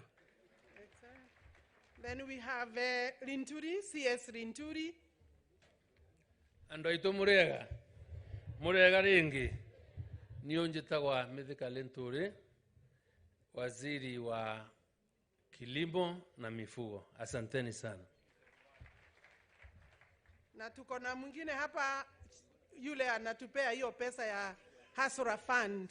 Kwa vile wale wako na deni, mwenyewe ako hapa. Mheshimiwa Rais, mimi naitwa Simon Chelugui, waziri wa ushirika na biashara ndogo ikiwemo Asla Fund. Asante sana. Then Next, I can have my brother Juguna, mwenye pesa, Paris Treasury.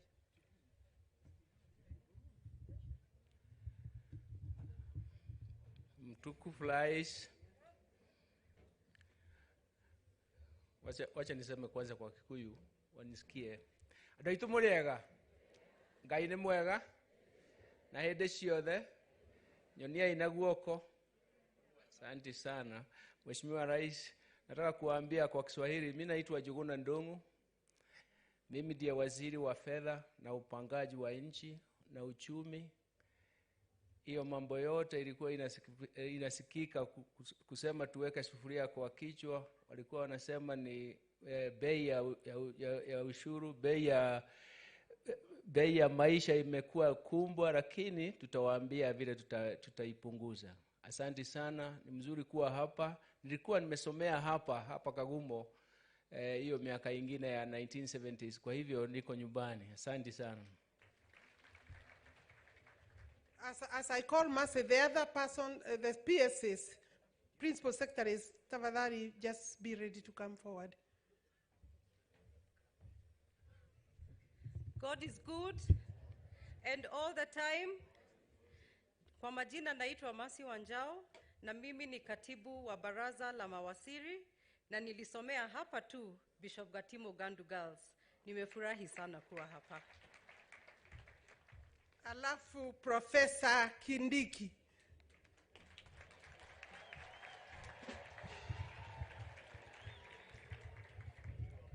Asante Mheshimiwa Rais, mimi naitwa Kithure Kindiki, waziri wa usalama. Asante.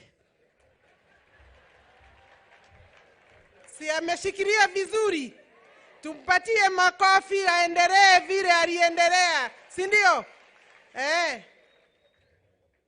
Mary Mudhoni, you are going to help me with the introductions, and in 2 minutes you will have finished.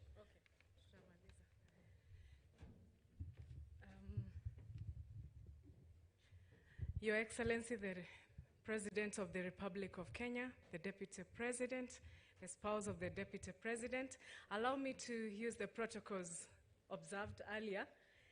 And Your Excellency, the PSs from Mt.Kenya region want to thank you very much. We come from each and every of the counties of this region. So we thank you very much for appointing us. Na sisi tunaangalia mbele, tunavuka na wewe. I want to introduce the PSs. First and foremost is Hinga, PS Hinga, the PS for housing. Yule unasikia tulikuwa tunamuita 3%, sasa tunamuita 1.5%. PS Hinga from Nakuru County. Betsy Njage, PS Blue Economy from Tharaka Nithi County. Makofi kwao. PS Kelemi Kiburi Cooperatives from Meru County. PS Salome Biako mwenye amechukua usukani kutoka kwangu pale Correctional Services, jela zote ni zake. Correctional Services from Kiambu County. PS Efantas Kimodho ametoka Forestry akaenda Irrigation kutoka Kajiado County. PS, na mnasonga hapa mbele ndio wananchi waone, Sylvia Museya, huyo ndiye anasimamia wanyama wildlife kutoka Laikipia County.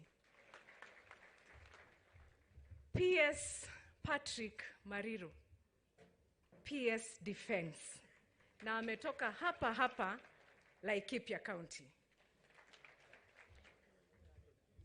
PS Mugambi Getonga, yeye ametoka Irrigation akaenda pale Forestry na anatoka Meru County. PS Joseph Mbogwa, engineer, yeye ndiye anatengeneza mabarabara zote kwa nchi. Kwa hivyo PS Mbogwa ni wa kutoka pale Nyandarua County. Na huko kwao kunaitwa engineer pia. PS Elijah Mwangi, kijana wa kutoka Murang'a, yeye ni PS wa mining. Our newest baby in the PSS list, PS Ann Wangombe kutoka hapa Nyeri. Na ni PS wa performance and delivery. Yeye ndiye anatuchapa viboko juu ya performance contracting. Asante. Na kijana wenu barubaru anaitwa PS Alex Washira. Na mnaona venye ako na energy. Yeye ndiyo mwenye energy. Tafadhali mpigieni makofi. Na mimi naitwa Mary Mudhoni, PS wa Public Health and Professional Standards. Na raisi niruhusu nishukuru Bishop mwenye alituombea mambo ya health. Kwa sababu sisi tumeshikilia mambo ya health pamoja na county governments. Tumeshikana bumper kwa bumper. Ati kuona ya kwamba the community health promoters are helping the people in our households.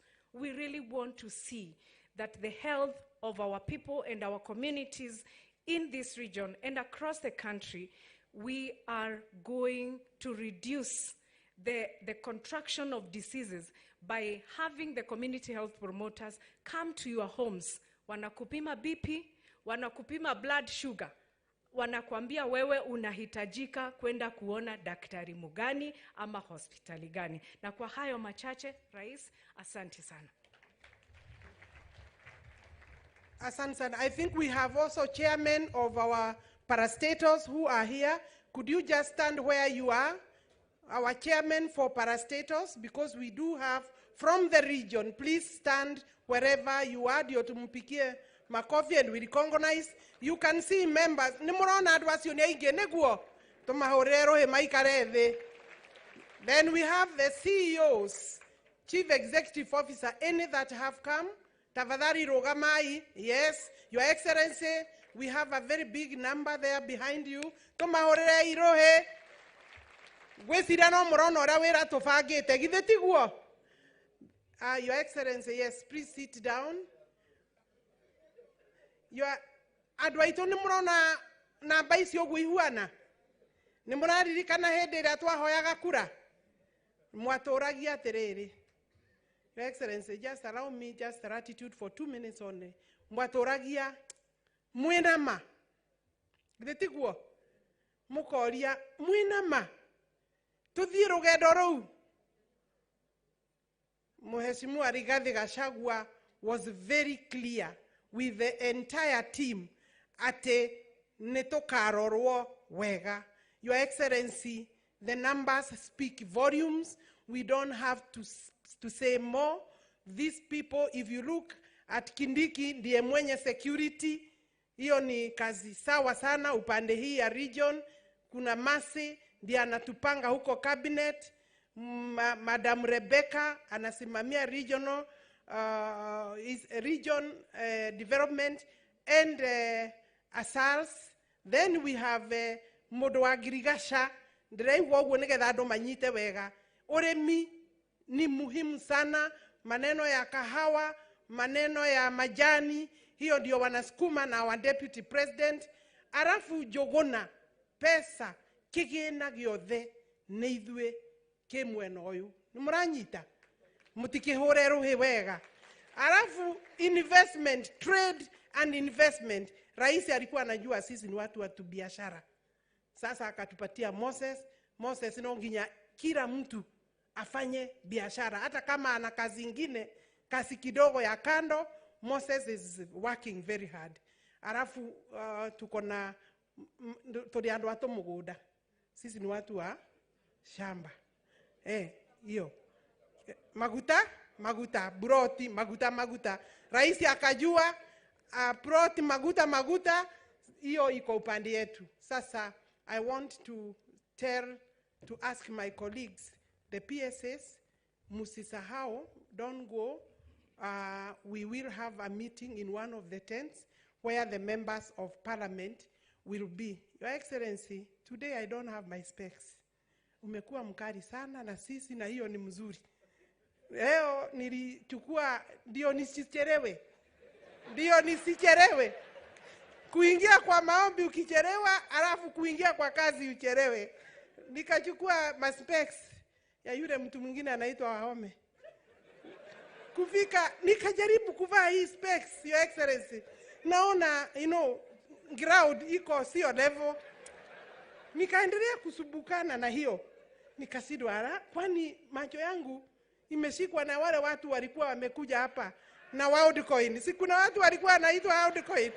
Ninasikia wakichukua macho yako itapotea. Sasa dereva ndiye aliniokoa. Dereva yangu ndiye aliniokoa. Akaniuliza, ama umechukua specs ya daktari? Nikaangalia sasa, nikaona frame. What I'm trying to say is kila mtu, kila waziri, kila PS tunafanya kazi vizuri. Your Excellency, we will not let you down. Tuko na programs ambaye they cannot wait to be rolled out. Upande yangu wa maji, niko na all these dams that are called the colonial dams. His Excellency has asked for an audit as we are planning to roll out the bigger work of the mega dams. Let me take that opportunity to say, Your Excellency, we are bringing to you 4,000 colonial dams for you to help me to store the water during the rain season, because El Nino iko hapo mbele. Tuone kama tutai desilt quickly, alafu ndio tupate maji wakati huu wa mvua. Thank you very much, Your Excellency. No, nimwake igua wera neturaruta hii? Nimwigua neturaruta? Lakini rais hapo usituchape kiboko sana. Sisi ni watu wako. Wakati tulizunguka kila pahali, tulikuahidi kazi tutafanya. Na kuna wale walikuwa wanashidwa, ati Kimani Ichung'wah, ati Rigathi Gachagua, ati Ares. Kwa sababu baba yangu hajulikani, ya Ichung'wah hajulikani, baba ya Gachagua ni huyo, si mnamuelewa hapa watu hapa mnajua pale wametoka. Kama ni Dede Nyoro hapa Kiandutu, kama sijui ni nani mwingine nemwe Kiandutu neko. Wahubiri, mtusaidie, kwa sababu kuna wale hawajakubali tumefika pale tuko. Tumefika kwa sababu ya maombi. His Excellency, spread your arms and also embrace even the clergy. Ona todo no murato hujeria. Kuna wale clergy mutapatia maombi pia, ndio wakubali twende hii safari wote pamoja. Na mnawajua na wako na sisi, ni marafiki yetu. So we also need to bring them on board. Todo nitogo kira roeke hamwe. Asante sana. Sorry Kimani. Thank you CS Wahome. Your Excellency, unajua juzi wakati tulisema in our statement that for the avoidance of doubt there shall be no violence as agreed, anarchy and bloodshed in the political discourse of our country. And we also said for avoidance of doubt there shall be no handshake and nusumkate. There are people who had a problem with that, Your Excellency. Now I want to say,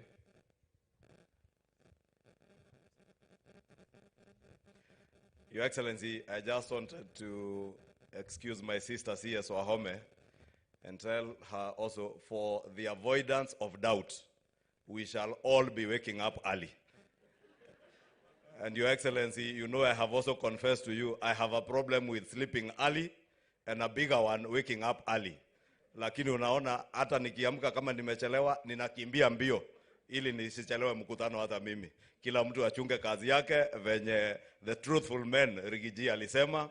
Na kwa hayo machache, kwa heshima, nataka nichukue nafasi hii, nimkaribishe speaker wetu wa Senate, ambaye wakiwa na Governor Kahiga walichelewa kidogo, for the avoidance of doubt.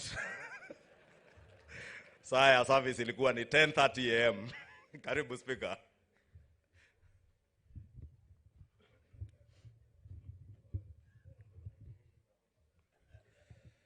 Your Excellency, the President of the Republic of Kenya, Dr. William Ruto, Your Excellency, the Deputy President of the Republic of Kenya, the Honorable Rigiji, Mama Pastor Dorcas, allow me to go by the protocols as observed by my by those who've spoken before me and say the following briefly. Your Excellency, this being a Thanksgiving service, allow me to personally give thanks to God for bringing me to Nyeri. My good friend Kimani Ichung'wa has just said we walked in here late with my brother, the governor. Your Excellency, I've never been scared today riding a chopper to Nyeri. We lifted from Wilson Airport, hoping that we'll take a journey of 40 minutes.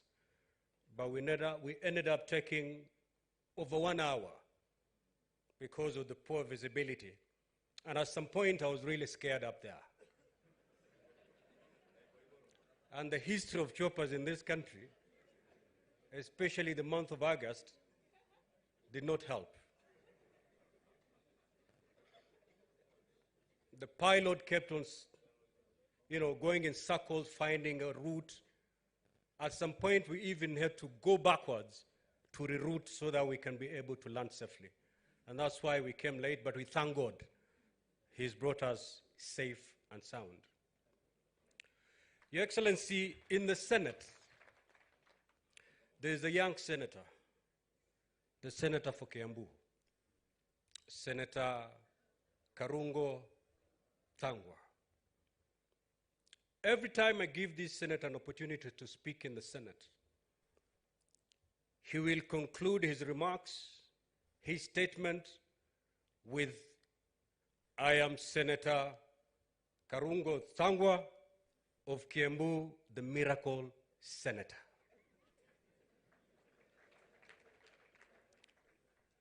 Your Excellency, having heard the speakers who spoke here before me, given the journey that you have followed, that you've gone through to become the president of this country, I can dare say today, indeed, you're a miracle president.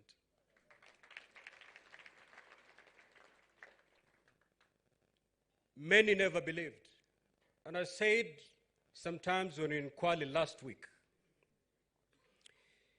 the presidents of this country, that those who believe that the presidents of this country is a preserve of a few big names, and therefore nobody in this country can ever ascend to the office of being called the President of the Republic of Kenya. But here you are. No big name. If you look at your three names, no big name is there. When you're campaigning, all obstacles are placed before you. But today you're here kwa sababu kuna Mungu aishie.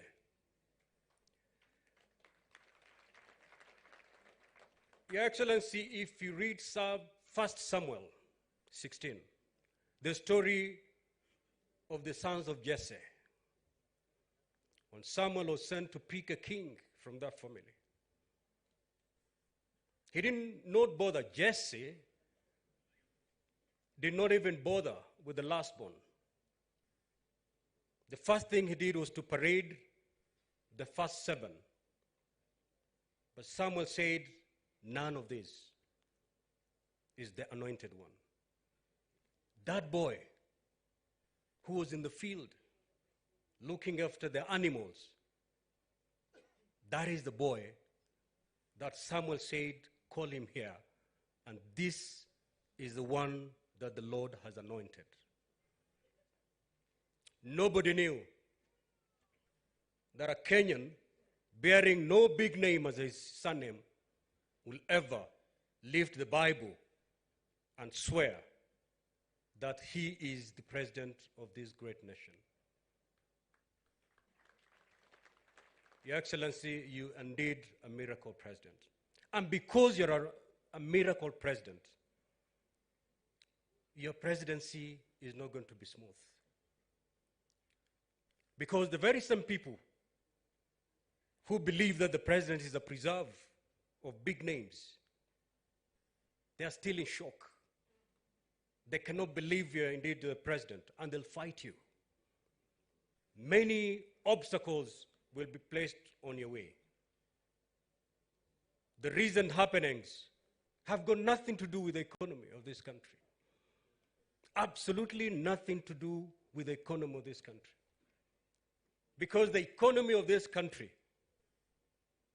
the cost of living of Kenyans did not worsen by William Ruto becoming the president of this country. In fact, it became worse during their reign. They did nothing about it. So they're using it just as an excuse, because they're yet to believe, indeed, that a son of a nobody, a boy who started his business by selling chicken, today is the president of this great nation. Kwa hivyo rais, hii maandamano unaona, wasitudanganye, ni visababu. Manake mwanzo hawajakubali na hawatakubali. We want you and we pray for you, Mr. President, to ruthlessly focus on the plan. That plan that you sold to Kenyans. Because the only thing that made you be elected as the president is the plan that you presented to Kenyans. Hii mambo yote inafanyika ni kukutoa katika macho yako kwenye utekelezaji wa ile ruwaza yako, so that uanze kupigana nao, miaka mitano iishe na hujafanya chochote. Mr. President, stay focused on that plan. The cost of living of this country, the cost of living of Kenyans, will not be lowered by people going to the streets. The cost of living in this country will never be lowered by two men sitting in a room discussing. But the cost of living in this country will be lowered if the president is allowed to implement fully his plan. That is the only way. Haya mambo mengine, Waswahili wanasema ni hadithi za Abu Nuwasi.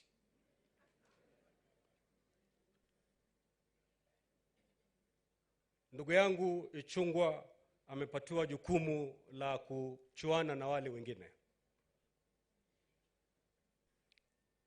Your Excellency, I don't want to be a prophet of doom. I've never been. But I've been in this space long enough to observe something. Nothing will come out of these cold talks. But something will come out from this plan that the president has. Look at the issues that are supposed to be discussed. IBC, the office of the official opposition, 2/3 gender rule. I mean, if you ask the president, he'll tell you. Immediately he was sworn in, he wrote a memorandum to the two speakers, me and my brother Wetangula here. And those are the very same issues that are now pending in both houses of parliament. So then, why should this become an agenda of discussion outside parliament? We are already fixing them. We are fixing IBC. In fact, in the Senate, there is a pending bill on the issue of the 2/3 gender rule.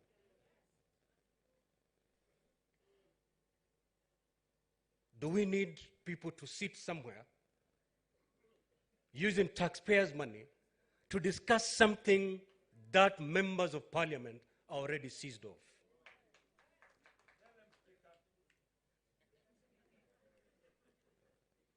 Your Excellency, I was pretty shocked. Your Excellency, I know my time is up. The only way we can lower the cost of living is to have our farmers stay in the farm. To have our businesses stay open, especially during this rainy season. Now, instead of allowing our farmers to stay in the farm, you're telling them every week for 3 days, don't go to your farm, go to the streets. When are we ever going to have food in this country? How are you going to grow the economy if you're telling all the matatu drivers to down their keys for 3 days every week? Mama mboga asiende sokoni siku tatu kwa wiki. How are we going to grow the economy? Mimi nashangaa kwamba kofia sasa, sufuria ndio imekuwa kofia sasa. Lakini Mungu amewajibu. In the coming few days, we're going to have such a bounty harvest. There'll be no single sufuria available.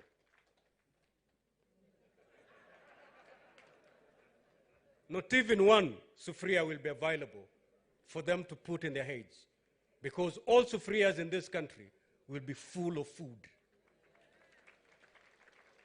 because of an agenda that the president implemented. Kuwapatia wakulima pembejeo, farm inputs, a program of the president to lower the cost of living. That is the way we are supposed to go as a country, and that is the way the president is taking us. Allow me 1 minute, Ichungwa, to discuss the Finance Act, because imeleta kero sana na inatumika kupeleka watu maandamano. Mr. President, a great leader will never lead his people to where they want to go. A great leader will lead his people to where they're supposed to go. When you took over the reign of this government, I remember our first meeting in Karen, and we were told, as a country, we inherited only 90 million Kenya shillings in cash. As a country, the debt portfolio was worrying. As a president, you could have decided to go the popular way. Let me not tax, because if you tax people, you're going to be unpopular. But looking at the balance sheet, you said the only way we can stay afloat as a country is to broaden the tax base, which you did. Na hilo ndo wandu wakaanza kupigana. Rais, kuna ugonjwa wa majipu. Na mgonjwa ambaye anaugua jipu, ikiwa ni apone, you have to squeeze the boil till there's something that will come out like rice. Kule pwani tunaita moyo wa jipu. Ukicheza na ile jipu kulipapasa, yule mgonjwa hatapona. By the time you're squeezing that boil, yule mgonjwa hata kukuuma atakuuma. Hata kofi anaweza kukupiga. Lakini siku akipona, he'll come back to you and hug you and tell you, thank you for squeezing this boil. Today, Your Excellency, you're squeezing that boil. Watu watapiga kelele. Usiachilie. Watu wataandamana. Usiachilie.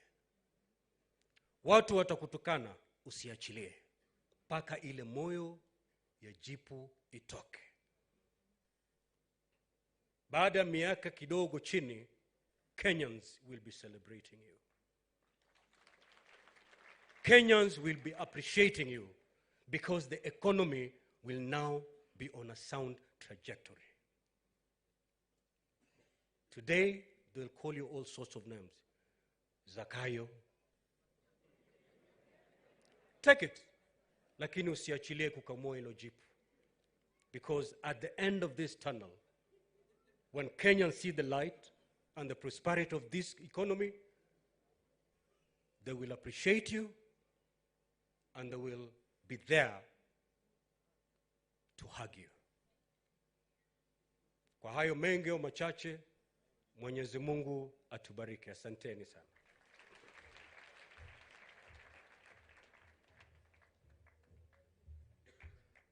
Asante Speaker wetu wa Senate. Mheshimiwa Rais, nikubalie nimwalike Speaker wetu wa Bunge la Kitaifa National Assembly, Speaker Moses Wetangula aka Papa wa Roma. Na nikuambie hapa Nyeri watu uelewa Rusungu. Asante sana.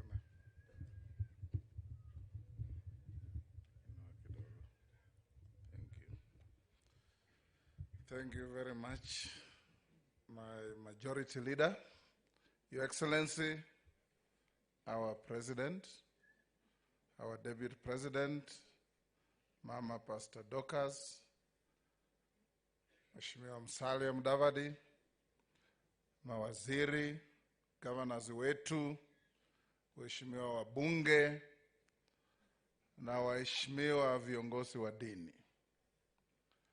Nimekaa hapa nikasikiza Bishop Wachira na kushukuru sana na kutolea kofia.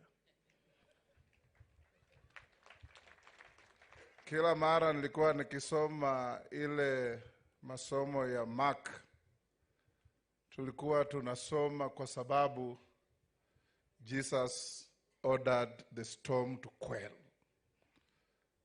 But you brought the angle of going over there, which I had never noticed. Na vile umeeleza, even the doubting Thomases today will go home differently. Kwa sababu we can see a better tomorrow. Mheshimiwa Rais,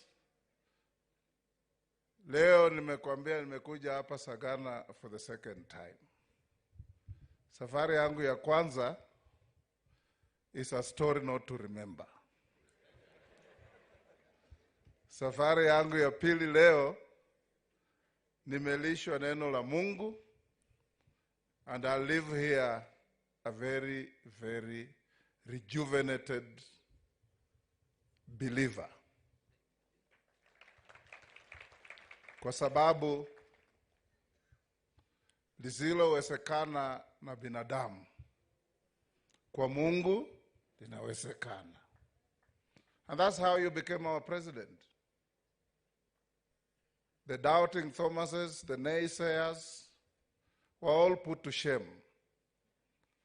Wakati ulienda Amerika, wakati ya campaign, ulituachia ushukani na Kindiki, Rigathi na Ichung'wah.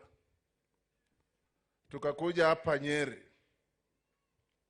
Tukaenda village ingine, ule kijana rafiki yangu Kanini, nilikuwa wakati ule namuita Kanini Koru.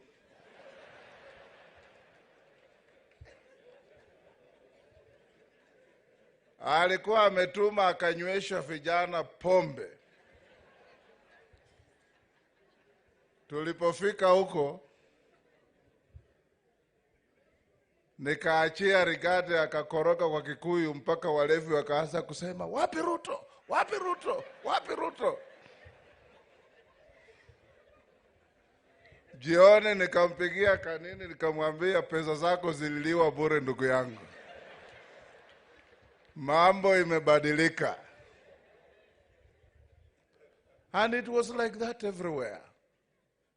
An unstoppable political storm. Even those who behaved like Canute, the king who thought he would order the tide to stop, were consumed by the tide. And today, they watch in disbelief as you reconstruct the country. All great leaders in the world don't inherit working economies and build any legacy. You build an economy that is in tatters, and when you leave it, even after your second term, people will be crying for more. And that will be your legacy. Yangu itakuwa mafupi hivyo. Jana nimekuwa kule Ingo. Watu wamesema nikikuona, na nimekuona, nikwambie kongole kwa kuteremusha bei ya mbolea kutoka shilingi 6,700 sasa iko 2,500. It can't be any better than that. And the Kenyan farmer, na watu wa mlima huu, nyinyi ni wakulima mashuhuri, they just want affordable inputs and an available market. Everything will be done. And you'll see, Your Excellency, as we go to the future, God is with you. Mungu alifungua mbinguni, mvua yote kateremuka as you became the president. Sasa mkulima na jembe lake, hata wale wakisema maandamano, we know the epicenters of maandamano.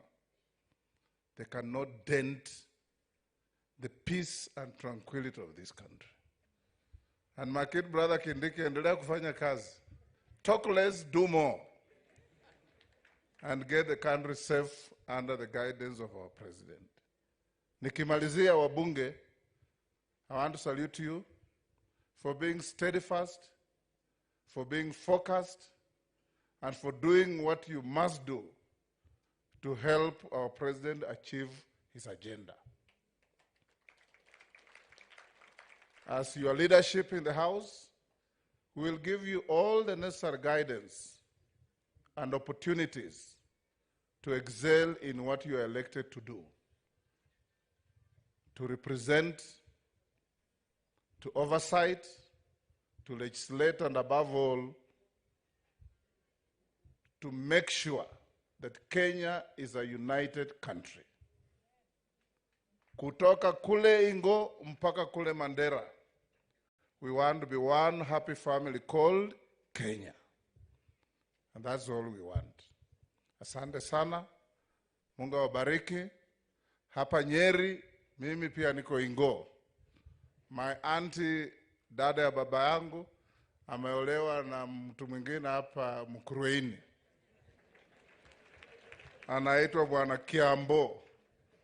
Alikuwa anafanya kwa prisons. My aunt amemzalia watoto 10. Sasa mimi pia nimekuja Ingo. Asante sana Mheshimiwa Musalia. Karibu nawe uongee. Na bishops muendelee kuombea nchi yetu. Wale wakorofi njia yao iteleze. Wale wazuri njia yao inyooke. Tujenge nchi yetu. Thank you.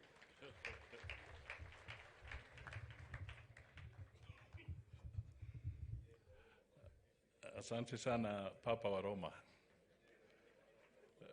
Your Excellency the President of the Republic of Kenya, Mheshimiwa William Samoei Ruto, Deputy President Mheshimiwa Rigathi Gachagua, Madam Dorcas, wenzangu wa serikali, waumini wote, the clergy, ndugu na dada Muriega.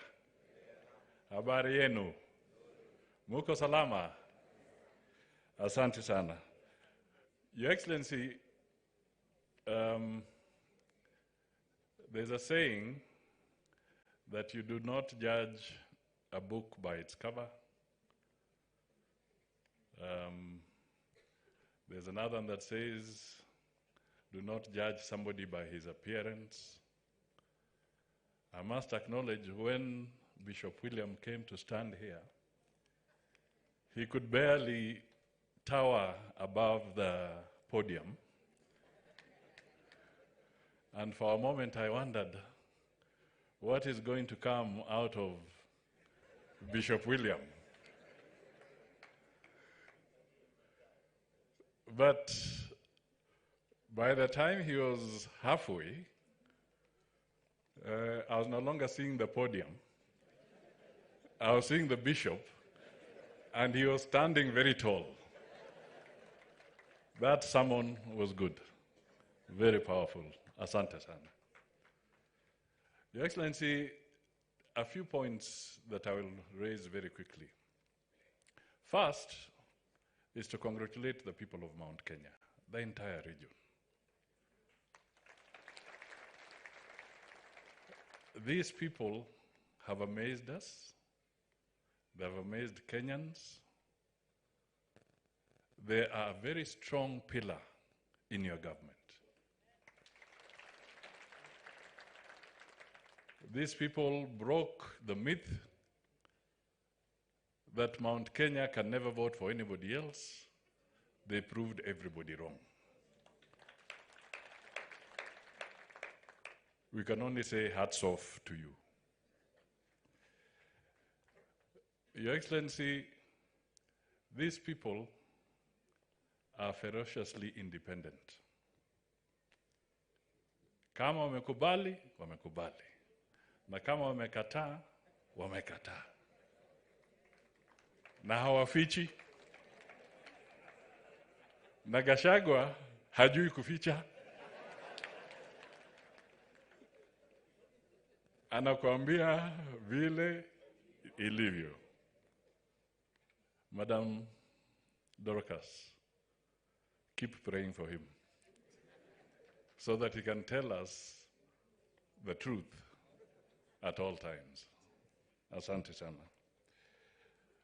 Kenya's institutions are firm. Kenya is not a failed state. We have a president, a government, duly elected in broad daylight. And where there was doubt, the courts were tested. Not once, but severally. And they have made their decision that Kenya stands tall and we are not a failed state. Let that message ring loud and clear. Your Excellency, the opposition are using simple tactics, maandamano, rushing to court with petitions, trying to externalize their losses at every corner. But we are very clear that the government of William Ruto, with him at the helm, is firmly in control, and the challenges we are facing shall soon be behind us. What is left really is people refusing to acknowledge the reality. I was asking Ndini Nyoro, what is jealousy? What is the word for jealousy in Kikuyu? Oiru. Oiru. So I put two and two together. He comes from Kiandutu. And I said, bishops, we should pray ama tuambie watu aterere enywe. Tambore kyoko guru, turute ndutu ya orio.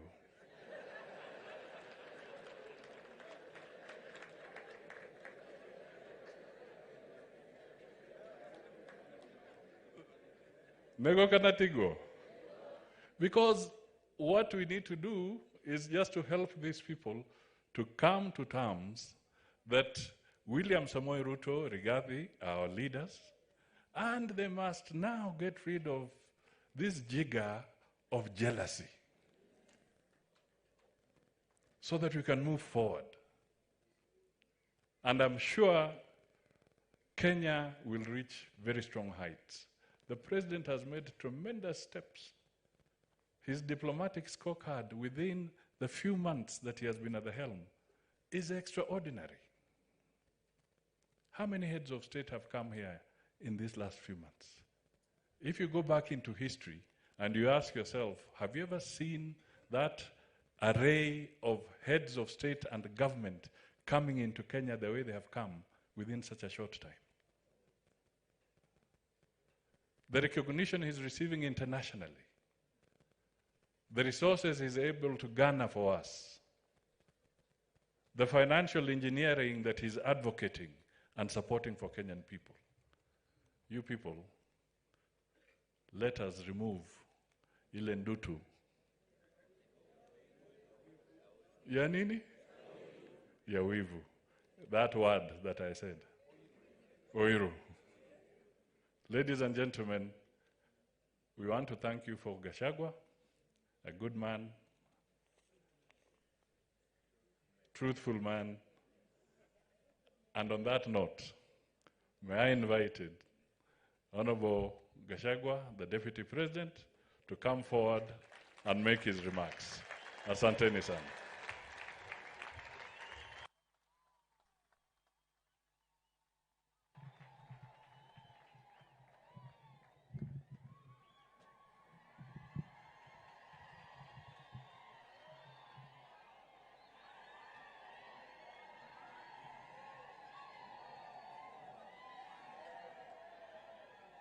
Haya, asante. Kiongozi wetu, Rais wa Jamhuri ya Kenya, Daktari William Samoei Ruto, Waziri wetu mkuu, Mheshimiwa Musalia Mudavadi, maspika wetu wote wawili wa Bunge la Kitaifa na la Senate, magavana wetu, senators wetu, members of parliament wetu, baba wetu maaskofu na kanisa, majirani wapya wa Rais William Samoei Ruto, watu wa hapa Ruguru na Mathira na Nyeri kwa jumla, muriegado itu. Muriokuo. Nimusherire. Kwa muthamaki. Mwibere muhuko wa shati. Okay, na inyo nimukirokire utukui. Ule mukirokire kwa muthuri nginya tari aragiukira.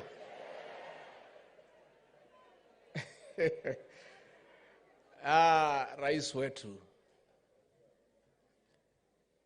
I'm too overwhelmed today to say much. What has happened today in this small village of Sagana is what the people of this area have desired for more than 10 years. Because they are the neighbors of the occupant of Sagana State Lodge. And for 10 years, they only saw others come and go. When they tried to come, they were decided on with truncheons and tear gas. Today, this morning at 5, you ordered the gates of State Lodge to be opened, and your new neighbors have been here since morning.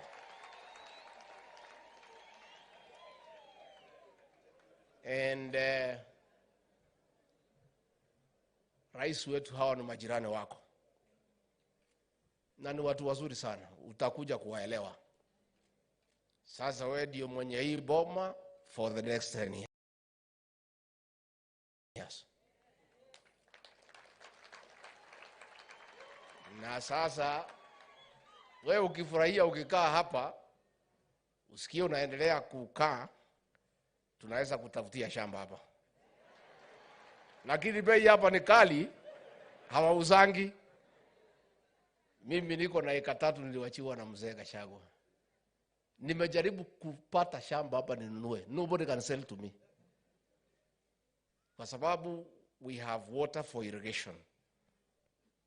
Na tunalima mishiri, pilipili hoho, strawberry, viazi, mboga. Na ukiangalia hawa kina mama hata huwezi kuona kama wanazeeka kwa sababu ya kula vegetables na kupata minerals. Sasa soko ya mboga na carrot iko hapa kwa Rais William Ruto. Sasa rais, wala watu umeandika kazi uambie mboga, carrot, pilipili hoho, kila kitu wanunulie watu ya area hii hapa. Na ile kazi itapatikana hapa, kukata nyasi, kukata maua, kuja kufagia hapa, kutengeneza hapa. Tuko na watu hapa wa kijiji hapa, kwa sababu it is only fair kuliko kusumbuana kuwatafutia nyumba, watoke tu hapa jirani wakuja wafagia alafu warudi nyumbani. Your Excellency, as your neighbors, we want to say welcome. Come and stay with us here and be coming often. Ukienda huko ukipata stress, pahali ya kutoa stress ni hapa. Mzee Mwai Kibaki alikuwa akisumbuliwa na hii mzee akitadawili anakusumbua, alikuwa anakuja hapa. Anakaa hapa, anakula hewa mzuri, anakaa hapa, anakaa na watu, anasuluhisha. Your Excellency, I told you yesterday, I'll take time to introduce to your neighbors. Mtu ya kukusia nyama, mzee anaitwa Gatheri, nitakuonesha yeye. Mtu ya kukusia mahindi, unapenda mahindi, anaitwa Mwai wa Bebe, ako hapa Kiamarika, nitakuonesha. Kikundi ya welfare hapa ya Sagana, nitakulipia pesa ya kuingia, utanirudishia tukirudi Nairobi. Mzee chairman anaitwa Johoi Kanyenje, na tutakueleza tukipoteza mtu mmoja hapa ni 200. So what you do, because uko na kazi mingi, utaniwachia kama 1 million. Sasa niwachie mtu hapo nyumbani, kukiwa na maneno wanakutolea, so that we integrate you fully to this community. Kati guado ito ide modo tiwito oyo aikara nato ikara. Your Excellency, ile mtu sitaki kuonesha wewe ni yule mwenye baa iko hapa Mutaga, kwa sababu wewe ukunywa pombe. So it is of no use to introduce to that man. Ama ile mtu anaitwa mwanakula wenda yadi karareta kote. Huyo sitaki kuambia rais, yeye hapana tumia hiyo maneno. Sasa kanisa hapa ni mingi. And what we do here, you will be a member of every church.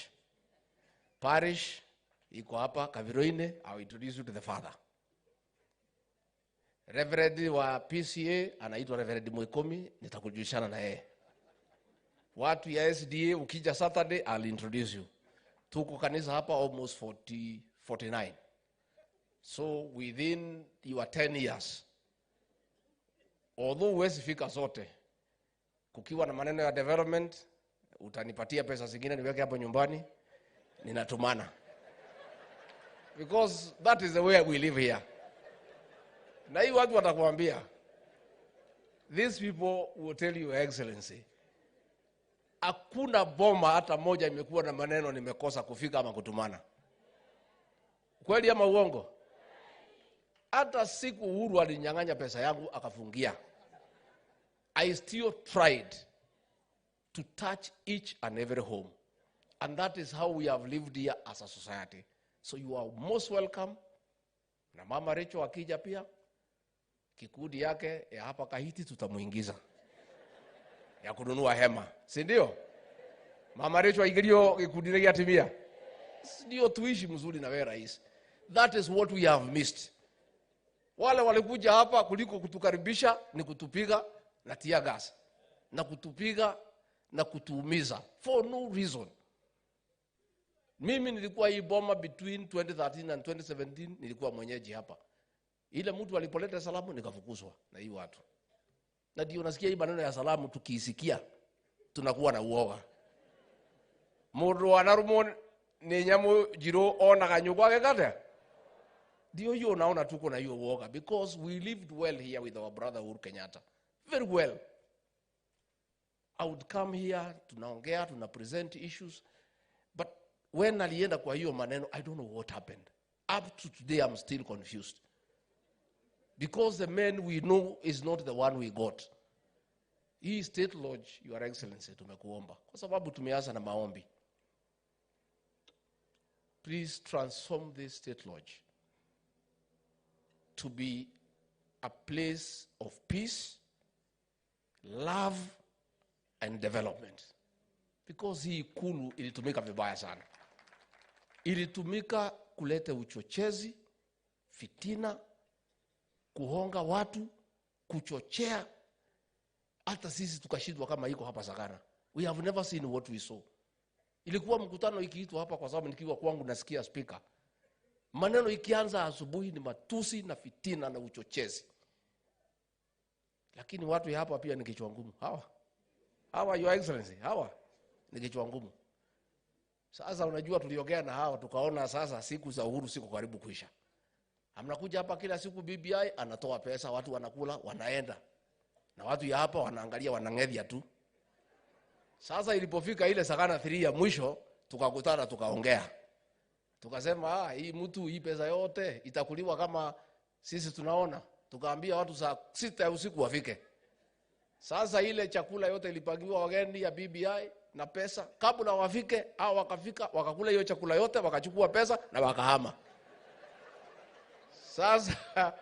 Sasa wewe vile umetufungulia, sasa we are happy. And sasa rais akiwa na wageni hatuwezi msumbua, si ni kweli? Kama sasa rais atakuwa na wageni viongozi, sisi sasa ametufungulia, hatuwezi sumbuana na rais. Sasa yeye akija atatuita kwa nafasi yake. Siku wako na wageni ya kupanga Kenya, tunampatia nafasi. Nitwale kanerogo. Sitaki hata siku moja nione mtu hapa kwa gate kama rais hajaita sisi. Sisi ni watu ya heshima. Sisi tutakuwa na heshima sana. Kama sasa tutakuwa na viongozi hapa siku ya Jumanne, nyinyi muendelee na kazi yenu. Siku rais akirudi anaitana. Anachinja, hapana maskini. Kaatiguo. Ejabe no dekire na ido. Ni mwathejirwo kama mutinathejirwo. Maundu ni mokaega. Kwa hivyo tukue na heshima kwa huyu jirani wetu kwa sababu ni kiongozi. Your Excellency, the journey that you made yesterday, nobody has told you, but it's good that I tell you. This region has a traditional way of receiving the king. We received you as a king yesterday because you are one. Although we elected you on the 9th of August, you had not been confirmed as a leader in the traditional way in this region until yesterday. Because there is a way it is done. And the way it is done is that the leader must come from Nairobi and cross River Chania. By road, not by air. Yesterday, that journey must take 8 hours. No more, no less. You crossed River Chania yesterday at 10:38 a.m. and we received you here at the gate of Sagana State Lodge at 6:38 p.m. exactly 8 hours from River Chania to Sagana State Lodge. I want to announce that you are now the confirmed leader of the Mt.Kenya region in the traditional way, the way we receive the king. Tulisumbuana sana na watu yako rais. Unajua hakujua nini tunafanya. Tukiona masaa inaenda pole pole tunakimbiza. Tukiona wanakimbia sana tunasuluhisha. Sasa tulisugusha rais, tukampeleka Githurai, tukafika Juja, tukaona masaa imekimbia tukarudi nyuma. Tukaenda Juja, tukatoka hapo, tukakuja, tukasimama pale Keno. Kutoka hapo tukasimama Makoyo, tukasimama pale Kambiti, tukasimama Makutano. Kufika hapo tukaingilia Kagio. Kutoka hapo Kiburu. Tukapitia Baricho, tukafika Karatina. Tukaona masaa bado. Tukipitia hii ya Ujiro tutafika mapema. Ndio sisi hawa mpaka Marua. Turatwara mundu o Gatung'ang'a. Ni wocio o Magajo.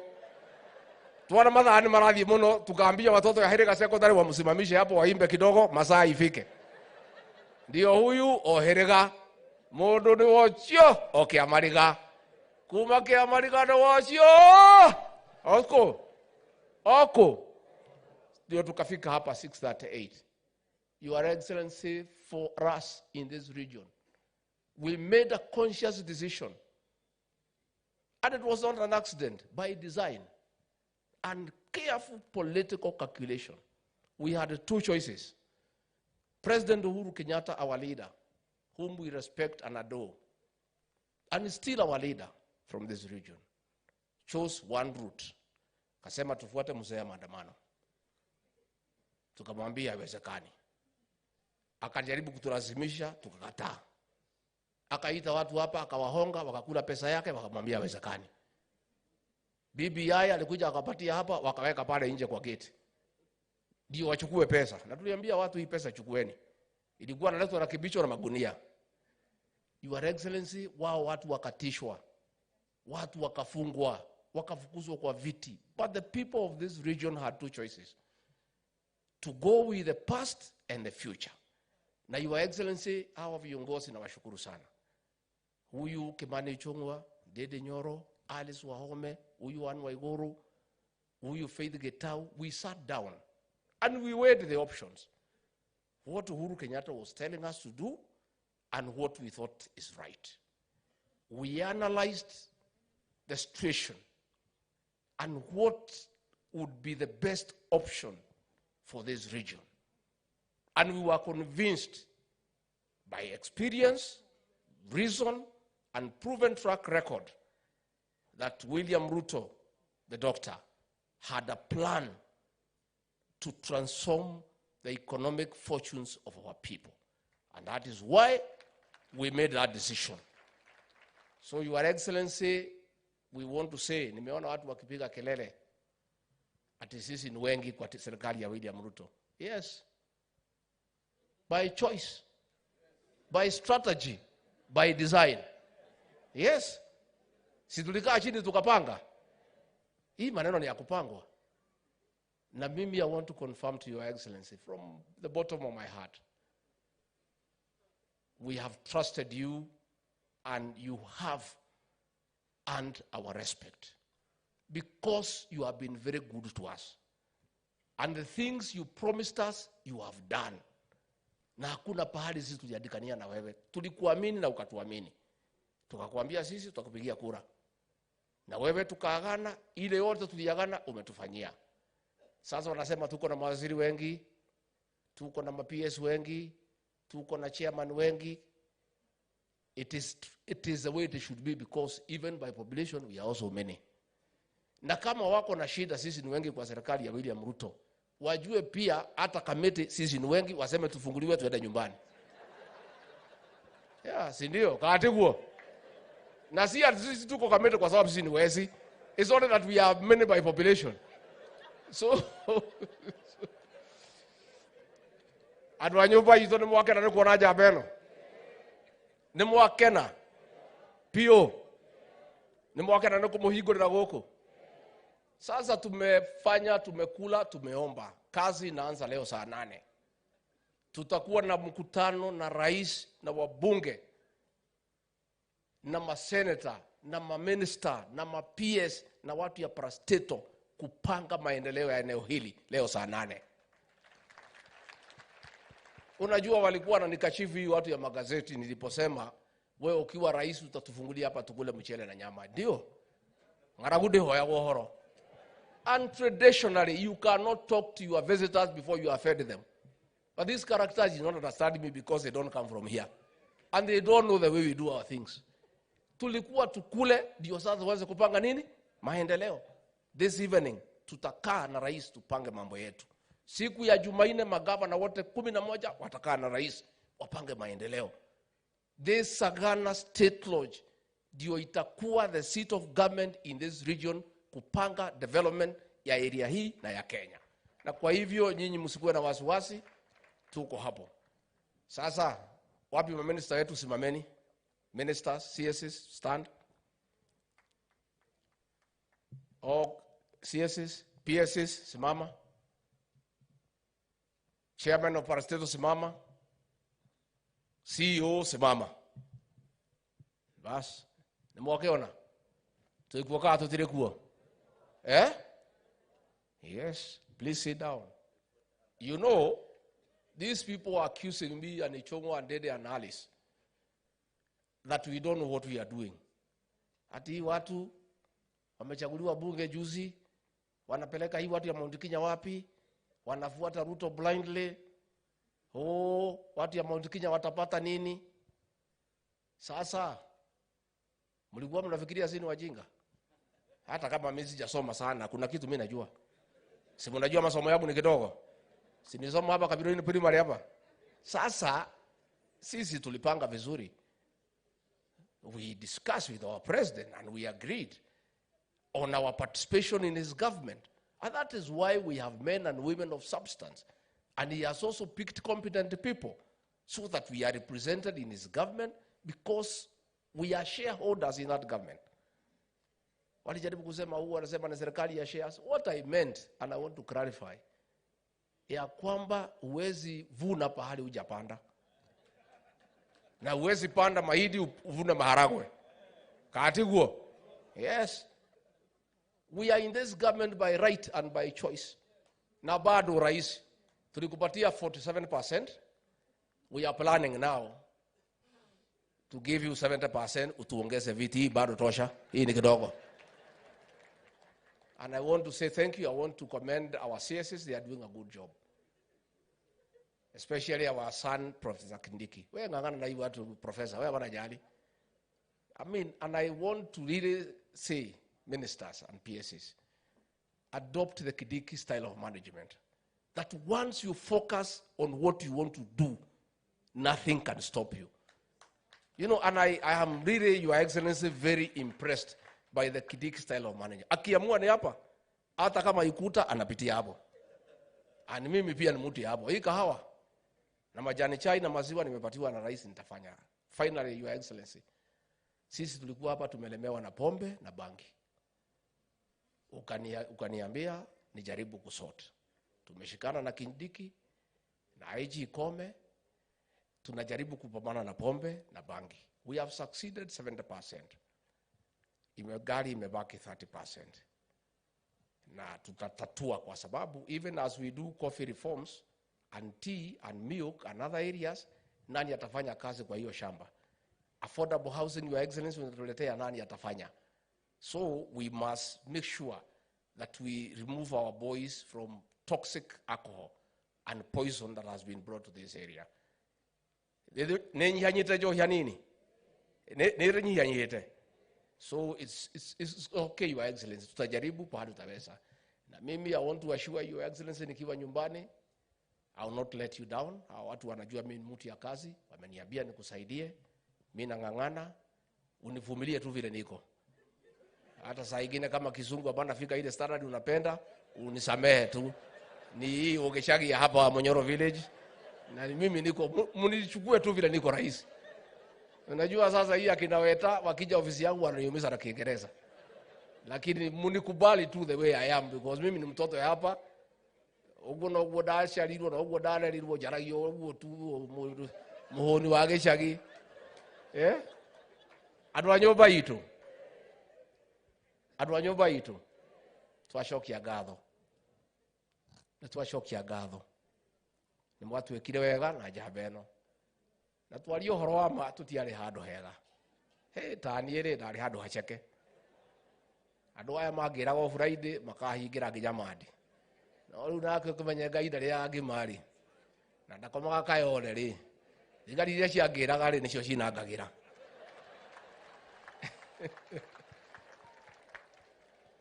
Andu a nyumba itu kuma ngoro-ini yakwa thĩinĩ amũkĩrai ngatho ciakwa. Mwatwĩkire wega mũno na tũtirĩ na ciugo cia kanua cia kũigana kuga nĩ mwatwĩkire wega. Ahunjia aitũ asanteni sana, nĩ mahoya tũtikariganĩrwo. Mwatwĩta kanitha-inĩ no tũrĩũkaga. Mwana tũhoera mũno, mũthiĩ na mbere na kũhoera mũthamaki ũyũ. Ngai amũhe ũũgĩ wa gũtwarithia bũrũri ũyũ na mbere. Ona president witũ Uhuru wa Kenyatta mũmũige mahoya-inĩ. Ngai amũteithie agĩe na ngoro ya kũiganĩra ati njamba ĩno nĩyo president wa Kenya na nĩ itua rĩa Ngai mwĩtĩkĩrĩte katiguo mũmũhoere president witũ atige ndeto itarĩ njega cia gũthiĩ maandamano na kũruta mbeca cia gũthũkia bũrũri aiganĩre atĩ Ngai amũtuire mũthamaki mĩaka 10 na atũcokerie ngatho ndagathũkĩrie bũrũri tondũ nĩ mũkũmũiga mahoya-inĩ tondũ no mwana witũ nĩ ahoerwo Ngai amũteithie aiganĩre na etĩkĩre itua rĩa Ngai atĩ ũyũ nĩwe mũthamaki wa Kenya. Ngaruia wĩ hana-inĩ aku nĩgetha mũke mũndeithie kũrehe mũthamaki wa bũrũri. Tũrũringithie hanini nĩgetha mũcanjamũke. Rais pia yu watu ya hapa wanapenda densi. Ukifika hapa utakuwa ukikaa unawaitia hii waibaji. Nimukwenda tucanjamũke hanini. Ni nĩgetha tũcoke tũkĩrehe mũthamaki nĩgetha haya rugamai nĩgetha. Wapi makofi yako mazuri?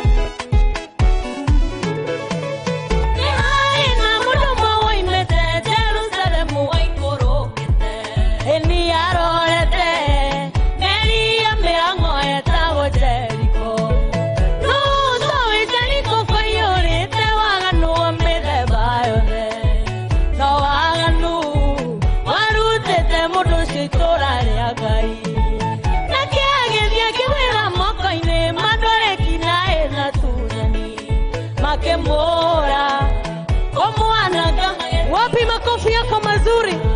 Nani anaguokorire tusagithonyana newaga nure watuire thĩinĩ wakwa we igithirie kũmenya na tigĩtie atũrwo nĩ muoyo na tondũ wendo nĩ na tha nĩcio itua iria itokoretie matua maku itua rĩaku rĩgĩethara muoyo wakwa ndũre muoyo atĩ itua rĩaku Ngai rĩgĩethara muoyo wakwa. Wapi makofi yako mazuri? Ngai wa hakuhĩ na ithuĩ moko yake ndarĩ ndĩarehotwo ũmũkĩragia mĩkuru ya mathĩna ũkamũhe mũthenya wa gũkũngũiya na ithuĩ ciana ciaku nĩtũkwĩhokete na kuona nĩtuonete ũgĩtwĩka wega we gũtarĩ mũndũ wĩnyararĩire we mũrato tarĩ oya moko maku tũgoce Ngai ũguo nĩguo Ngai mũtugani mũmoya mawĩko maku rĩo nĩ tondũ ngũmũtene nĩtũiguĩte ona rĩu ndũtigĩte gwĩka na wega nĩwe Ngai wa mũthenya ona ũtukũ mũrokia wake mirĩiro kaya rũcinĩ mũthũithia riũa rĩa wega o hwaĩ-inĩ ũrathimaga mũthenya ona ũtukũ mwene gũtũũra guothe kũrĩa kwanatũũrwo nĩnjũĩ no ũtũrathime hĩndĩ ciothe tondũ ndathimi ciaku itikĩrĩ mahinda hĩndĩ ciothe moko na igũrũ guo tũthiĩ guo mũheani tũthiĩ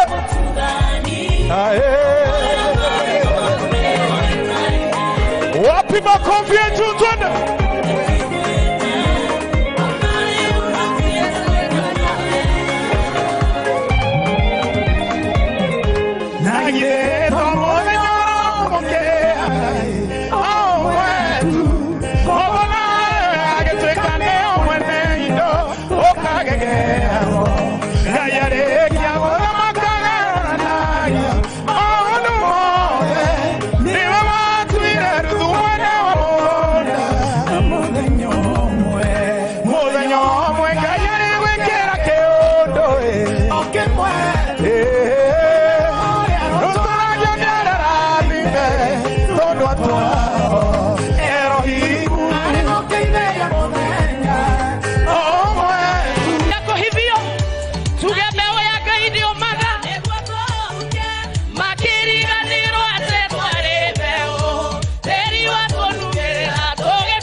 toragia na mundu ni wa meragia awe okekua ngai utorawe murumu roria mahotana gatia na mundu wa meragia rimwe riria jesonire mutino wi hakuhe igerutwo mahoe matikagwe magenge itherũ kuoya nokuo kũngĩtũma ngaĩrwo igai rĩa wega wa mwathani ndĩ gũkũ thĩ nĩ hinya wa mahoya tũmĩte nĩ ũguoana nĩ hinya wa mahoya ũkinyũkithagia ikinya ĩraga na ngai rĩtarĩ mbere ya mũnyũmbi gĩũkĩria maru makwa njũkĩrĩra haleluya.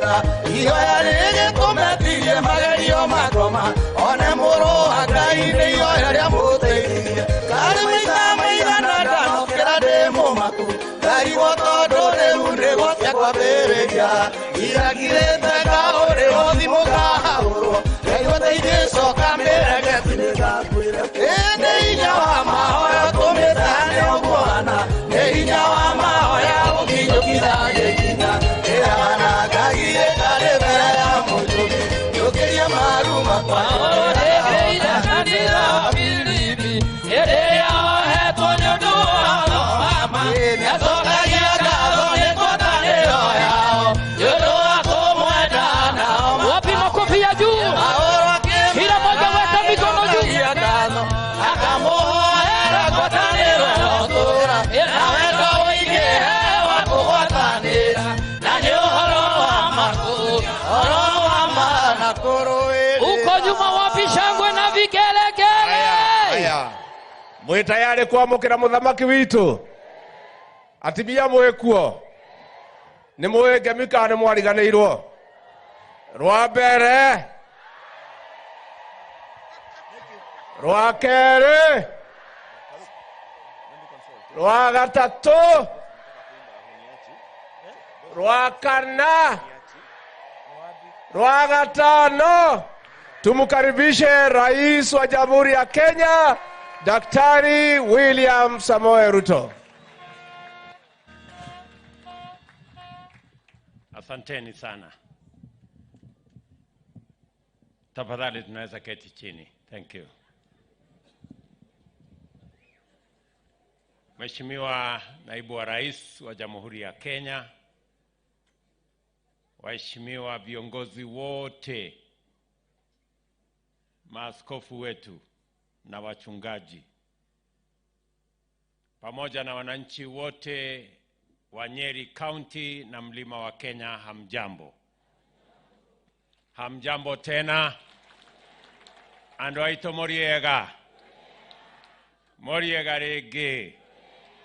Ngai no mwega. Na hende ciothe. Bwana Yesu asifiwe. Ebu munisalimie hivi nione. Bwana Yesu asifiwe. Hey. Kweli naona mmekuja kukuja. Kwanza wacha nichukue nafasi hii nimshukuru Mungu kwa kutupatia nafasi na kibali tufike hapa Nyeri, hapa Sagana, katika mtaa huu wa Ruguru, na niwashukuru sana kwa kukubali tuweze kuwa na ibada hii maalum, ibada ya shukrani. Tuko na sababu ya kutosha ya kumshukuru Mungu, kwa sababu tulienda kwa uchaguzi mwaka uliopita, tukamuomba Mungu atupatie uchaguzi wa amani, Mungu atupatie ushindi, na tumekuja hapa Sagana Nyeri leo kumwambia Mungu asante kwa ushindi alitupatia.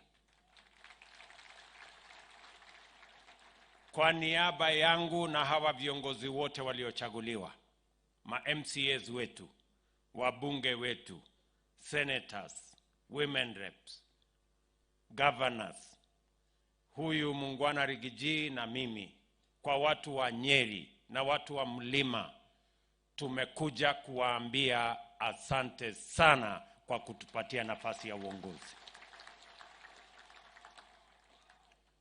Mimi nakumbuka wakati mwingi tulitembea hapa kwa makanisa, hawa ndugu wakatunitembelea mpaka huko Hustler Mansion. Nakumbuka askofu wetu William Washira, askofu wa Njohi, hawa askofu wengi hapa walikuja kwa maombi kule Hustler Mansion. Na wakati huo mambo yalikuwa magumu, lakini hawa viongozi wa kanisa ni mashujaa. Walikuja tukaomba pamoja. Wakati huo wakatabiri ya kwamba tutapata ushindi. Leo tumefika hapa kusherehekea ushindi huo. Nataka niwashukuru sana na nirudie tena kwamba Mungu mbali na kutupatia ushindi alitusaidia mambo mawili. Alitupatia uchaguzi wa amani na vile vile akatupatia uchaguzi ambao uliondoa ukabila katika siasa ya taifa letu la Kenya. Nikiwa hapa Nyeri,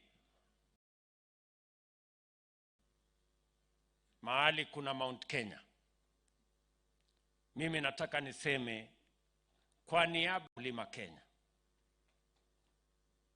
mumefanya mambo mawili ya muhimu katika historia ya taifa letu la Kenya. Watu wa mlima walikuwa mstari wa mbele wakati tulitafuta uhuru wa taifa letu la Kenya. Kwa niaba ya Wakenya wale wengine wote, nataka niwaambie asante sana. Leo tuko taifa huru kwa sababu wengi wa Wakenya, wakiwemo mstari wa mbele watu wa Mlima Kenya, walipigana ndio tuweze kupata uhuru wa taifa letu la Kenya. Ya pili, hapo katikati siasa ya taifa letu la Kenya ilikuja ikatekwa nyara na ukabila. Na Wakenya wengi walikuwa wanashangaa, hii ukabila tutaiondoa vipi katika siasa ya taifa letu la Kenya? Mara nyingine tena, ninyi kama watu wa Mlima Kenya,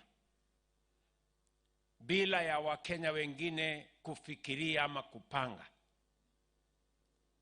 mkaamua ya kwamba nyinyi ndio mtaongoza kuondoa siasa ya ukabila katika siasa ya Kenya.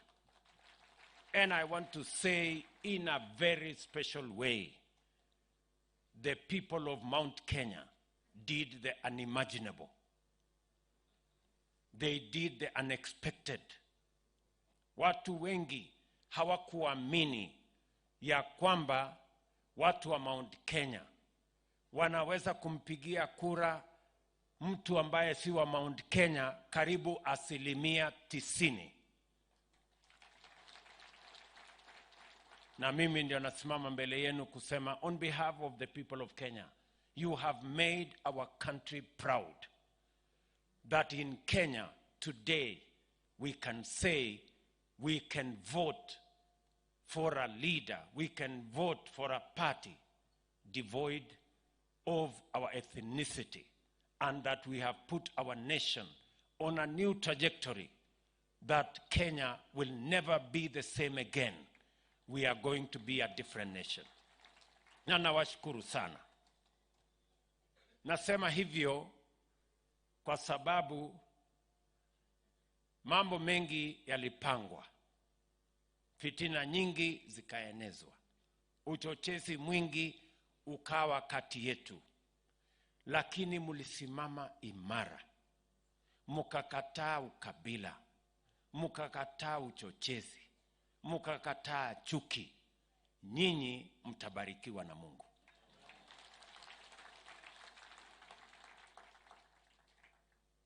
Na mimi nataka niwahakikishie ya kwamba tutaungana na hawa viongozi wote